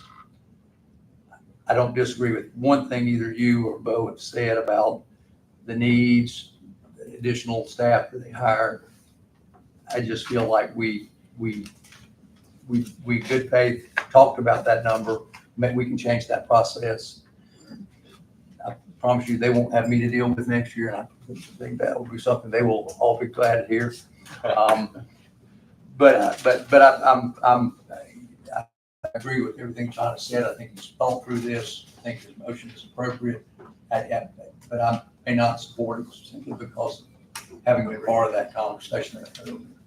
That 200,000, is that part of the balanced budget here? We left it in. We left it in the budget. It's still included in It's that. It's included, Yeah. okay? If we don't do that, if you don't wanna touch the 200,000, let's, make it up by suspending our travel to the NACO conference and what we receive each month. Let's forego that. How much would that be? It's only 41,000 on. How much? Only 41,000. Well, Yeah. only 41,000. That's what's on the budget. If we're serious about not taking it from the Board of Yeah, 'cause Education, that don't, I mean, let's take it from ourselves. Let's That's start close with to that. 100,000. right. Yeah. The let's national start there. conference and all, take it all off the table. Yeah, let's take it No all. national conference, no nothing. Let's take it all. Do it. How I much? mean, that's all. So I say let's. Do it on suspend- our backs and give it to the Board of I say let's Education. suspend the travel and conference, any reimbursements and our salaries for the next 12 months. Hey, no national conference, no nothing. Well, and listen. Give it to the No, Board of I mean, Education. don't- Take our money, give it to the Board of Education. Right, right. And I'm, Don't bother me one bit. I don't disagree with doing that and voluntarily will relinquish anything that I receive. I wouldn't make that statement having anything to do with the Board of Education. I'm willing to do that because we're asking our employees to take a hit. They shouldn't have to take a hit if we don't take a hit. But what are you gonna make up with that? What number are you gonna make up? I mean, what are you talking about? What I'm saying, this will be half of this, we're halfway there now. Do it, let's- do it. And what, You don't have to- now, where do we get the other, 100,000 from? So we don't need to stay here and talk about it all day. Let's do it. Well, it's already in We this don't need budget. 200,000. It's already in this budget. Right. Yeah, it's That's already. the question I asked, is, so we can give the 10 It's already. million without, and our folk will still get the same COLA. I'm saying when you do one, you're giving them what they're asking for, but it's on the back of our people. You get the point? I get what you. That's what we're doing. What? Nothing has changed.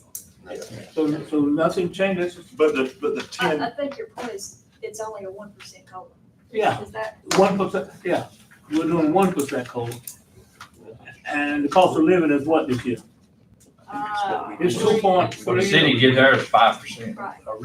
They're getting what? They give them 5%. Okay, y'all see where I'm coming from, folks? We're giving our folks 1, and the folks we're giving the 10 million, giving us, and how, is that coming from the state? Maybe state had nothing to do with us. the school. The school, they're coming from the state, all that come from the state. Yeah, that's coming from the state. And they Okay. give out supplemental bonuses out of county funds. Yeah, they give the supplement. The school does use, well, I say county funds, I mean their local funding. Yeah. They also give out. They get bonuses.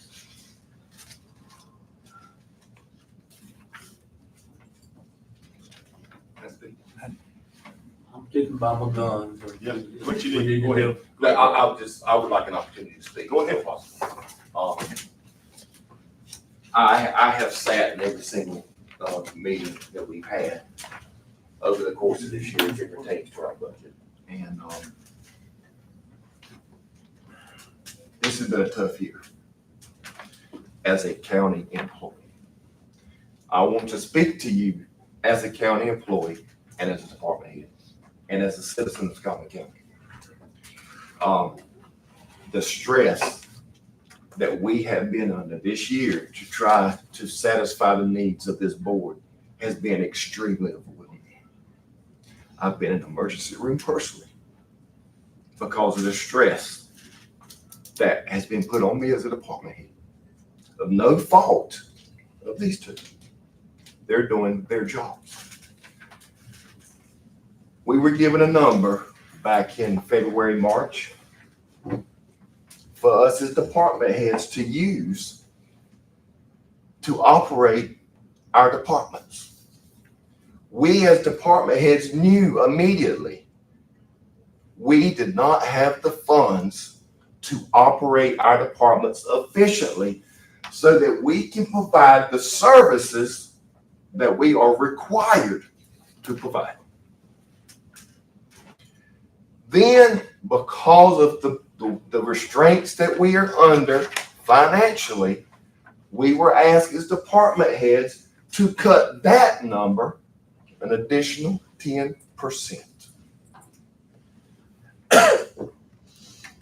We knew we couldn't operate the original number.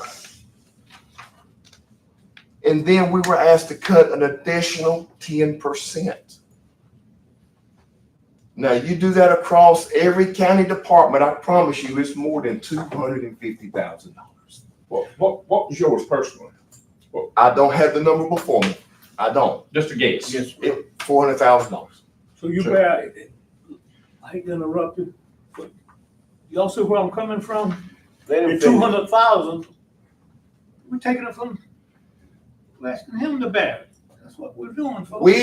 Every department head that I have spoken to, and I haven't spoken to all, but every department head that I personally have spoken to has concerns that we're not going to have the funding that we need to operate our departments.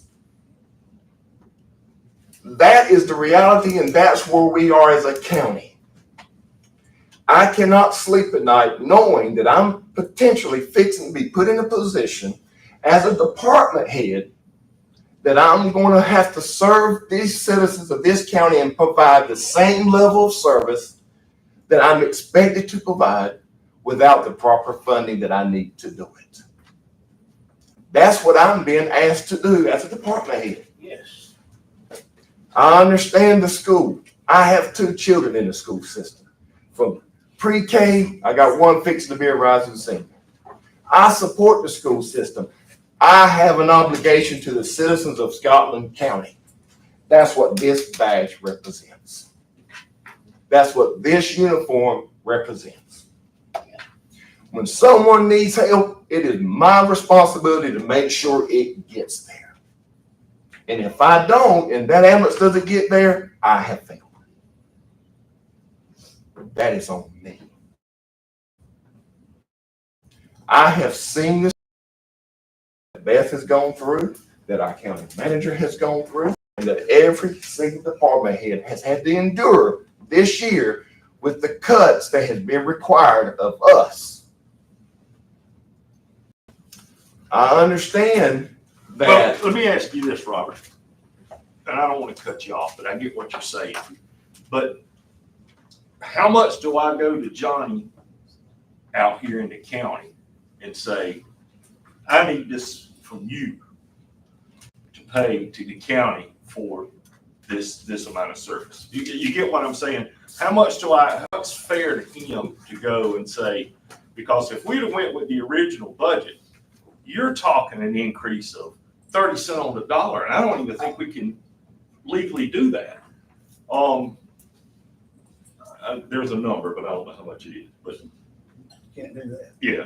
So, and as I peruse through this budget, there's nobody here, with a few small exceptions, that got a budget less than last year. Nobody. There's nobody has a budget less than last year on the first page. And all due respect, sir. With the exception of this body. And all due respect, you're exactly right. My budget last year is no more than, guess what? I was in the negative this year. Yeah, I get it. But So we didn't have enough money last year. We're not gonna have enough money this year. That is the facts. Okay, I'm only stating facts here. I understand. Okay. I'm not arguing with you. I'm just saying. And if we would take the 200,000 and take the 100,000 from us, we'd have 3,000 to work with our side of the thing. Y'all get it? I'm only saying. John, you as a look at county it like I employee. don't get it. I get it. Listen, I don't but mind. he Can look you on- finish? Yeah, go ahead. Go ahead. I'm only I saying. get it. I ain't living Hold with on, you. hold on. Let Robert get it. I'm only saying as a county employee, just please hear us. I'm just asking that you hear us. Mr. Alford said himself just the last meeting, we've got to pull our belts. We got to tighten our belts. It's going to be a tight year. I think that statement should apply to everyone, not just our county employees. That's right. I agree with that. That comment should not just apply to me and everyone else in here. It should apply to everybody. If you're asking us to tighten our belts and give a little, the school board should be able to tighten their belts and give a little too, and anyone else. And they're willing to do that. We just have to. That's all I have to They're say. willing Thank to you. do that. Thank you, Rob. Thank you, Ron.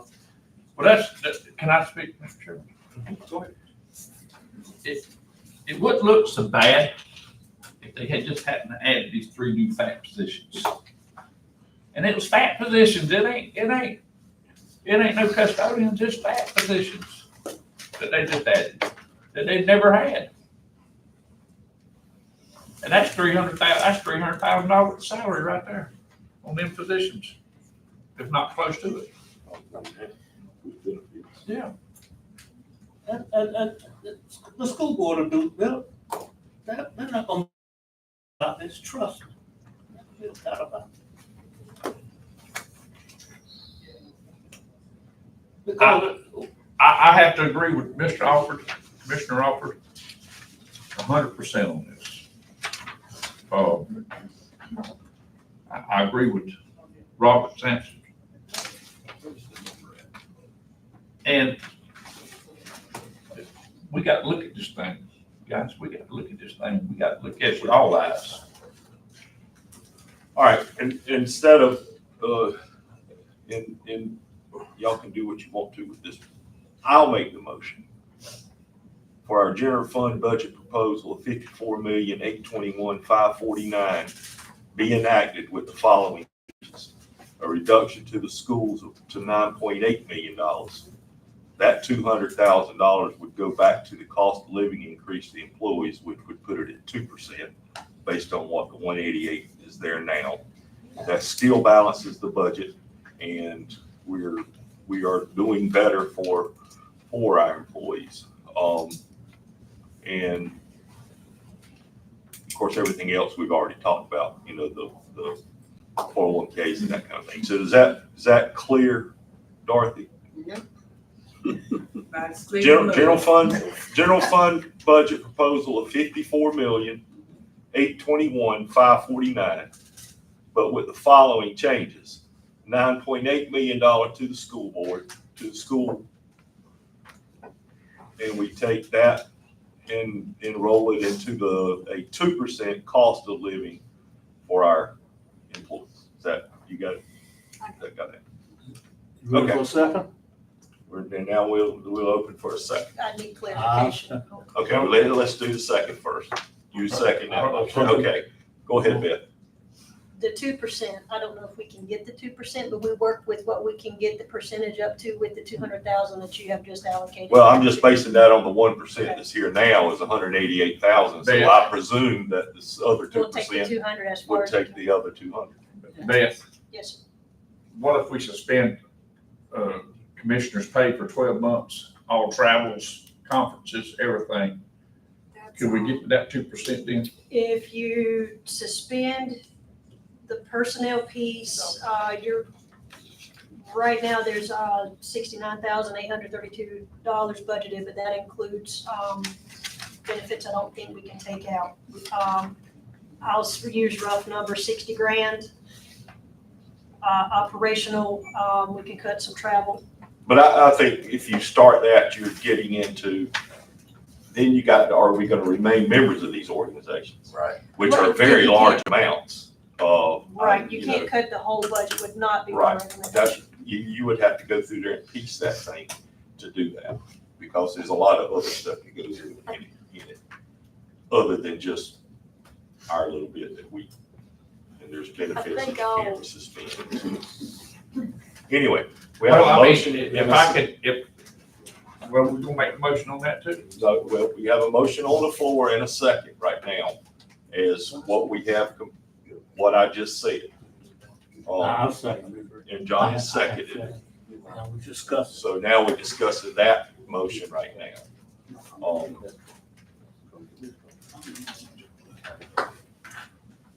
Okay, y'all good? Good? Everybody understand what we're doing here? All right, any more discussion about that current motion? Hearing none. Restate it if you will.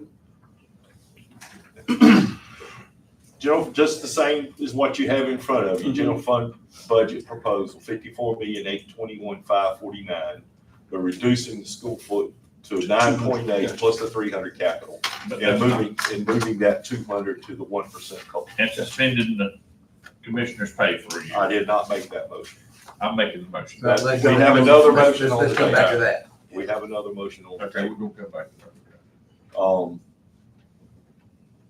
You need a second. We I got have a you. second, we have a Okay. second on that.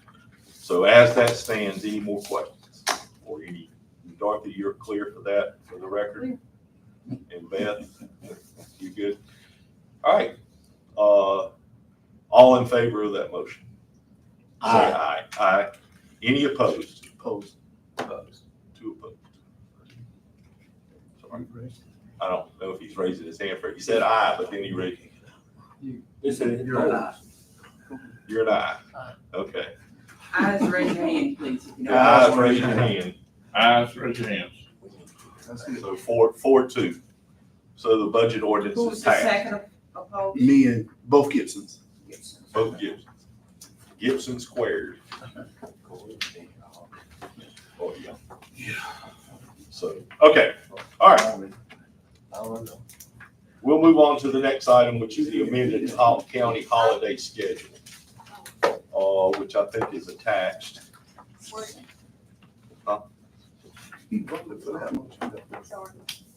Thought there was another motion. Well, I think, I I think didn't think y'all there, were finished. I think, go ahead. Well, we took one motion, we passed that budget now. Oh. So that budget ordinance is passed. So what is, Ready to go? Make a motion. Make a motion to take, to stop the travel, reimbursement of travel to the county commissioners and their yearly salary to put it towards the COLA. so you want another Right. 0.5%? Right. Because that's about all she said. Well, if we could put it, she said, didn't you say it don't, that the 200,000 from the school wasn't enough to go a whole And I percent? wanted to make sure that that was all that we were doing was the 200 to make it work to whatever percentage it'll come out to. Okay, well, In other let's words, take, you say it may not come out exactly. right, but what I'm saying is, commissioners pay and put it with it. All right, so now we're asking to revise our budget that we just approved. Do we need to redo the hearing and all on that? No, I think so. Again, I'll say to that, there's a lot of other stuff in there that we gotta consider. Well, I think you're correct. There's two things. There's your stipend, which is just your pay, and then there's travel, and they're two different things, and they're budgeted two different ways. And so I think what you were discussing is you can't totally wipe out your travel budget because you're members of associations. You certainly don't want to get out of NCACC. And so you can't totally wipe out your travel budget without wiping out your memberships. Can you not suspend the stipend and the You can. and You the can. and the Just say travel? But Yes, maintain sir, you memberships. can. And that would Can't not separate. affect your memberships? Yes, sir, that's correct. But that would, It would affect. yeah, that would. I guess my only thought that is why stay a member of it if you ain't going to the. Right. But we're not saying we're not gonna Yeah. participate, we're just saying for the next year. Yeah, for the next 12 months. But I mean, But we why? don't need to be a member for that. Right. That's what I'm saying. Why pay the Just come out of it. $30,000 for the membership if you're not gonna, Suspend it all. you get what I'm saying? I mean. I didn't think you were talking about suspending travel. I thought you were gonna leave travel alone and keep it budgeted. I think we need to just take it off for this calendar year. And and membership, because like NCAC, if you're a member of that, you don't really reap the benefits without being at the table to know what's happening. So it doesn't make sense to pay the membership if we're not Well, going that's to true. the You're sessions. not gonna travel. Just for a whole year, we pull out all of it. I mean, there's some, Now, there's some that's- We detriment to still that. get lots of information from them. I mean, you get We millions goes and in that for kind of stuff. advice. Yeah, I mean, they I do a feel like I lot should at behind least stay a the. member of that because we have a weekly call for updates. That mean I have to travel. I mean, I'm just saying, there's a lot of We have benefit Right, there to are go, benefits too. even for commissioners, but if we're not gonna go, no sense in being, Well, and I think that applies more to NACO than it does. Yeah, to NACO. CCC. Because what do we get from NACO? I don't know how much we You spend do on get that more a from year, your but state association than your. how much is that national national, association. the membership to that NACO?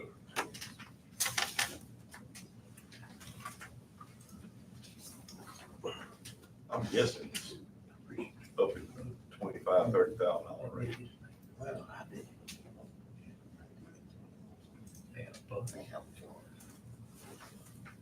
I just know there's a lot of free training. Yeah, I mean, that's, it's the same thing with NCACC. But I mean, we could, I mean, if we're not going, that, I don't have a problem not going, that's for sure. Because I don't think we're scheduled for anything right now to go to, are we? We can cancel it. Are we scheduled? We were scheduled to go in for- August, but we in still August. have time to cancel that if we want to. Okay. So dues are, they're really are pennies. NACO is $723. You can't make a motion. School of government is $4,900 and That's his fault, 'cause he- ACC is $4,500. Okay, so it's less than I thought. I thought NACO was probably in the tens of thousands. Susan, what do we get out of our school of government? I don't think I even realized we paid dues to the school of government I got because stuff to do, government they send business. so much stuff out. Are they only sending us that out because we pay dues, you know? I don't think, I didn't know we. I didn't realize we paid dues to the school of government. I mean, it's just an entity that helps counties. No, I knew we paid something to them. I I mean, they. wonder what not paying we lose out on. I don't know the answer to that. I mean, I'm fine with suspending the travel. I don't want to touch the rest, but, that's. Well, I'll tell you, Is it calling? well, let's just suspend the reimbursements of travel and keep it, because we all can afford to go to these conferences. Yeah, I mean, if we want to go, we pay our own way to go. I mean, that's. We pay our own way anyway, a lot of times. Well, So your travel, Yeah, I think Most of your that when I go travel to this DC, year, Yeah. has been 15,000-16,000. That's all you spent on travel this year. Yeah, it ain't been. Yeah. Tremendous. That's what I'm saying, so we take that, put it with $60,000 salary.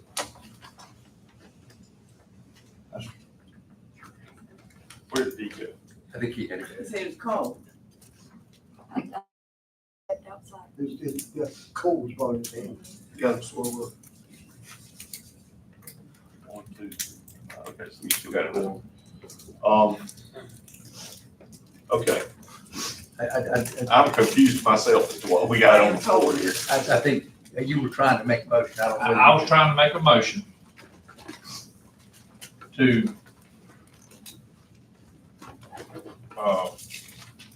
on the commissioners' pay for the next 12 months, to suspend that and to suspend travel reimbursements for commissioners for the next 12 months. And we'll keep the conferences and stuff.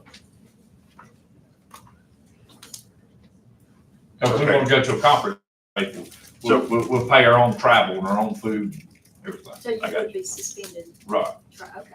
just travel. just reimbursement on travel. Okay, so we have a motion for that. Do we have a second for that? I second. All right, so we have a second. Now, I gotta have it clear in my mind. You're talking about reducing our stipend or taking our stipend. Take it out. away for the next 12 months. Yeah, I don't agree with that, but I'm fine with the travel. Trying to find with the reimbursements of travel. We can travel where you want to travel, but, because we're not. Just since you don't have a second yet, would you prefer those to Oh, come? no, she said. Well, it is. That's why we're discussing. But would it be better if you had that in two separate motions? For me? Yeah. Would it be easier to vote if we could vote? But I don't think the question is it gonna matter, you know, but, if you would like to take your I second will back. withdraw my second, or if he will amend his motion to have it pertain just to travel, I will second that motion. We can have that vote, and then he can make a separate motion on the stipend. Is that That's fine, I'll do that. to make sure Miss Dorothy's up to speed on that? So the motion right now is to take off the reimbursement of our travel, For 12 months. For 12 months. For 12 So I'll months. make the motion to, So the motion right now is suspend commissioners pay for the next 12 months. No, We're gonna- commissioners He reads The motion amending right his now- motion. Right now, it's just the travel Right. reimbursement. Motion right now is to suspend all reimbursements for travel for the next 12 months for commissioners. Can I clarify? Most of the time, it's not a reimbursement, it's, you're putting it on your P cards. We did not travel. So there's No no travel. travel. Okay. No Yeah. travel at this cost of county. Yes. And I will say. Okay, no travel at cost of the counties. Right. If you want to go, you can still go. Right. You got it. but- Yeah. So I'll make that motion. Okay, we have a motion. I will And we have a second second with Commissioner Gibson. Any other discussion on that? All in favor? Aye. Any opposed?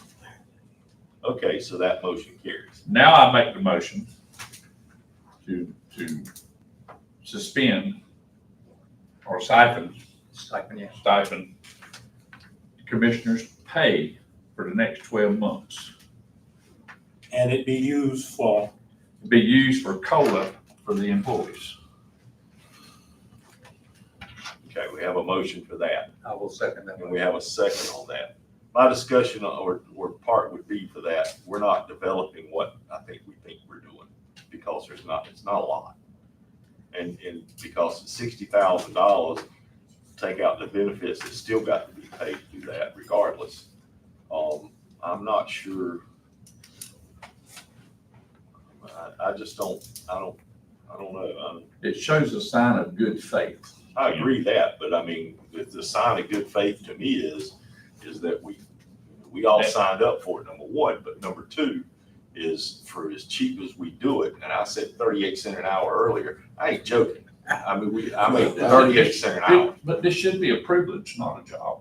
I know that, but I mean, you look, if you take the amount of time that we all put into it, and, you know, the travel around to the different counties and to the different, you know, things that we have to go to that I don't turn in travel mileage and that kind of thing going to this other stuff that we have to go to. I don't know if everybody does turn it in. And, so I think that stipend helps cover that travel to, you know, I know BJ has to go to Wilmington at least twice a year for CCAP or that area. I have to go to Pembroke 3 or 4 times a month because of COG. So, I mean, I'm with you, but I also think it's such a small amount that it ain't doing. You get what I mean? Then you ain't gonna miss it. No, but that's my only take on it, is I mean, it's a small amount, just like you said, so if it's a small amount, we ain't none of us gonna miss that. It shows a sign of good faith. It shows that we are willing to bear the burden with our employees. I got you. That's what it shows. Okay, all right, so we have a motion and a second. Commissioner Gibson on the table. We'll do this by a voice vote. Dorothy, if you could go through the roll and record it as a voice vote, because I don't want to get mixed up as to who's doing what here. So Chairman Ivey, I vote no. Vice Chair Gibson, No.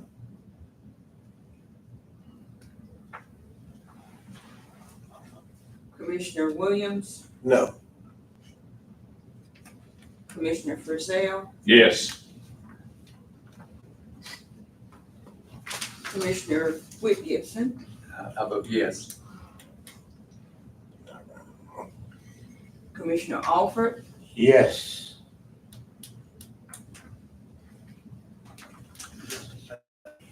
All right, the motion does not pass because that is a tie. And if we want to revisit that when we have a full board, then we can, correct? Or do we have to wait on that X amount of time for that? Well, I think you can vote on it again whenever you want. Okay, okay. Well, I thought if it's a tie, I thought the attorney breaks the tie. We're talking about suspending stipends. Mr. Chairman, I didn't say This this. attorney will not. Yes, sir. Commissioner Williams, I just want to clear up something. The board is sitting, you addressed me twice, you thought I was kind of looking at you, but everybody's sitting to my left. So when I focus over here, I got you. I I got you. ain't picking on you, brother. I got you. I ain't doing I got you. that. I appreciate that. Yeah. I know better. I ain't doing I just had to though, because you were looking at me. Well, yeah, I'm looking at everybody, you know? That's the old detective. But you directly, you know. I know, what I turned got this way. you. That's the detective you need coming in. Okay. I want to clarify for Beth's sake, only on my sake, we are going to continue to pay into these organizations. Yes. Because it wasn't. Yes. the- The only thing that was achieved here today is we're not reimbursing travel. Right. Not to say they can't go, but Can I say something to Mr. Director Sampson? We heard you loud and clear. We heard you loud, and not just listening to your words, we can feel your passion. You know, and it's something. And I hope I can say that I speak on behalf of all the county employees and department heads. yeah, and I appreciate it. And I mean, who would have? And I'll be honest with you, I've got 34 other thousand people in our ear of saying, why can't you drop it? You know, why can't you drop it? And we're not in that position right now to drop it for sure.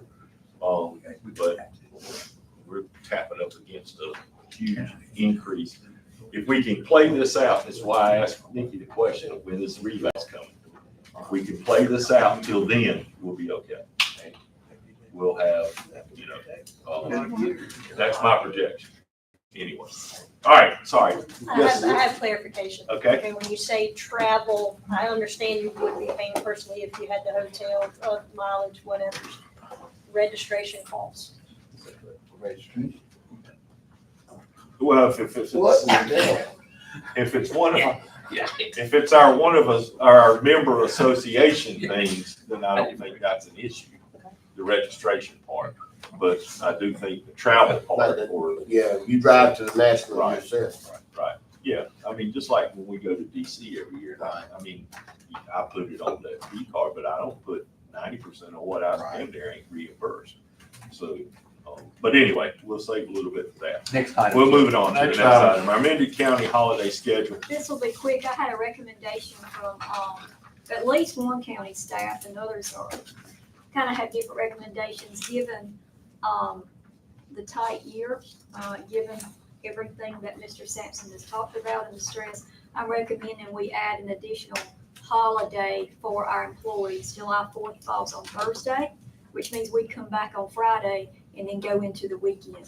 I would like to request that we also get July 5th off this year as a county, which would mean you would close your county. We know public safety never closes. They can't close.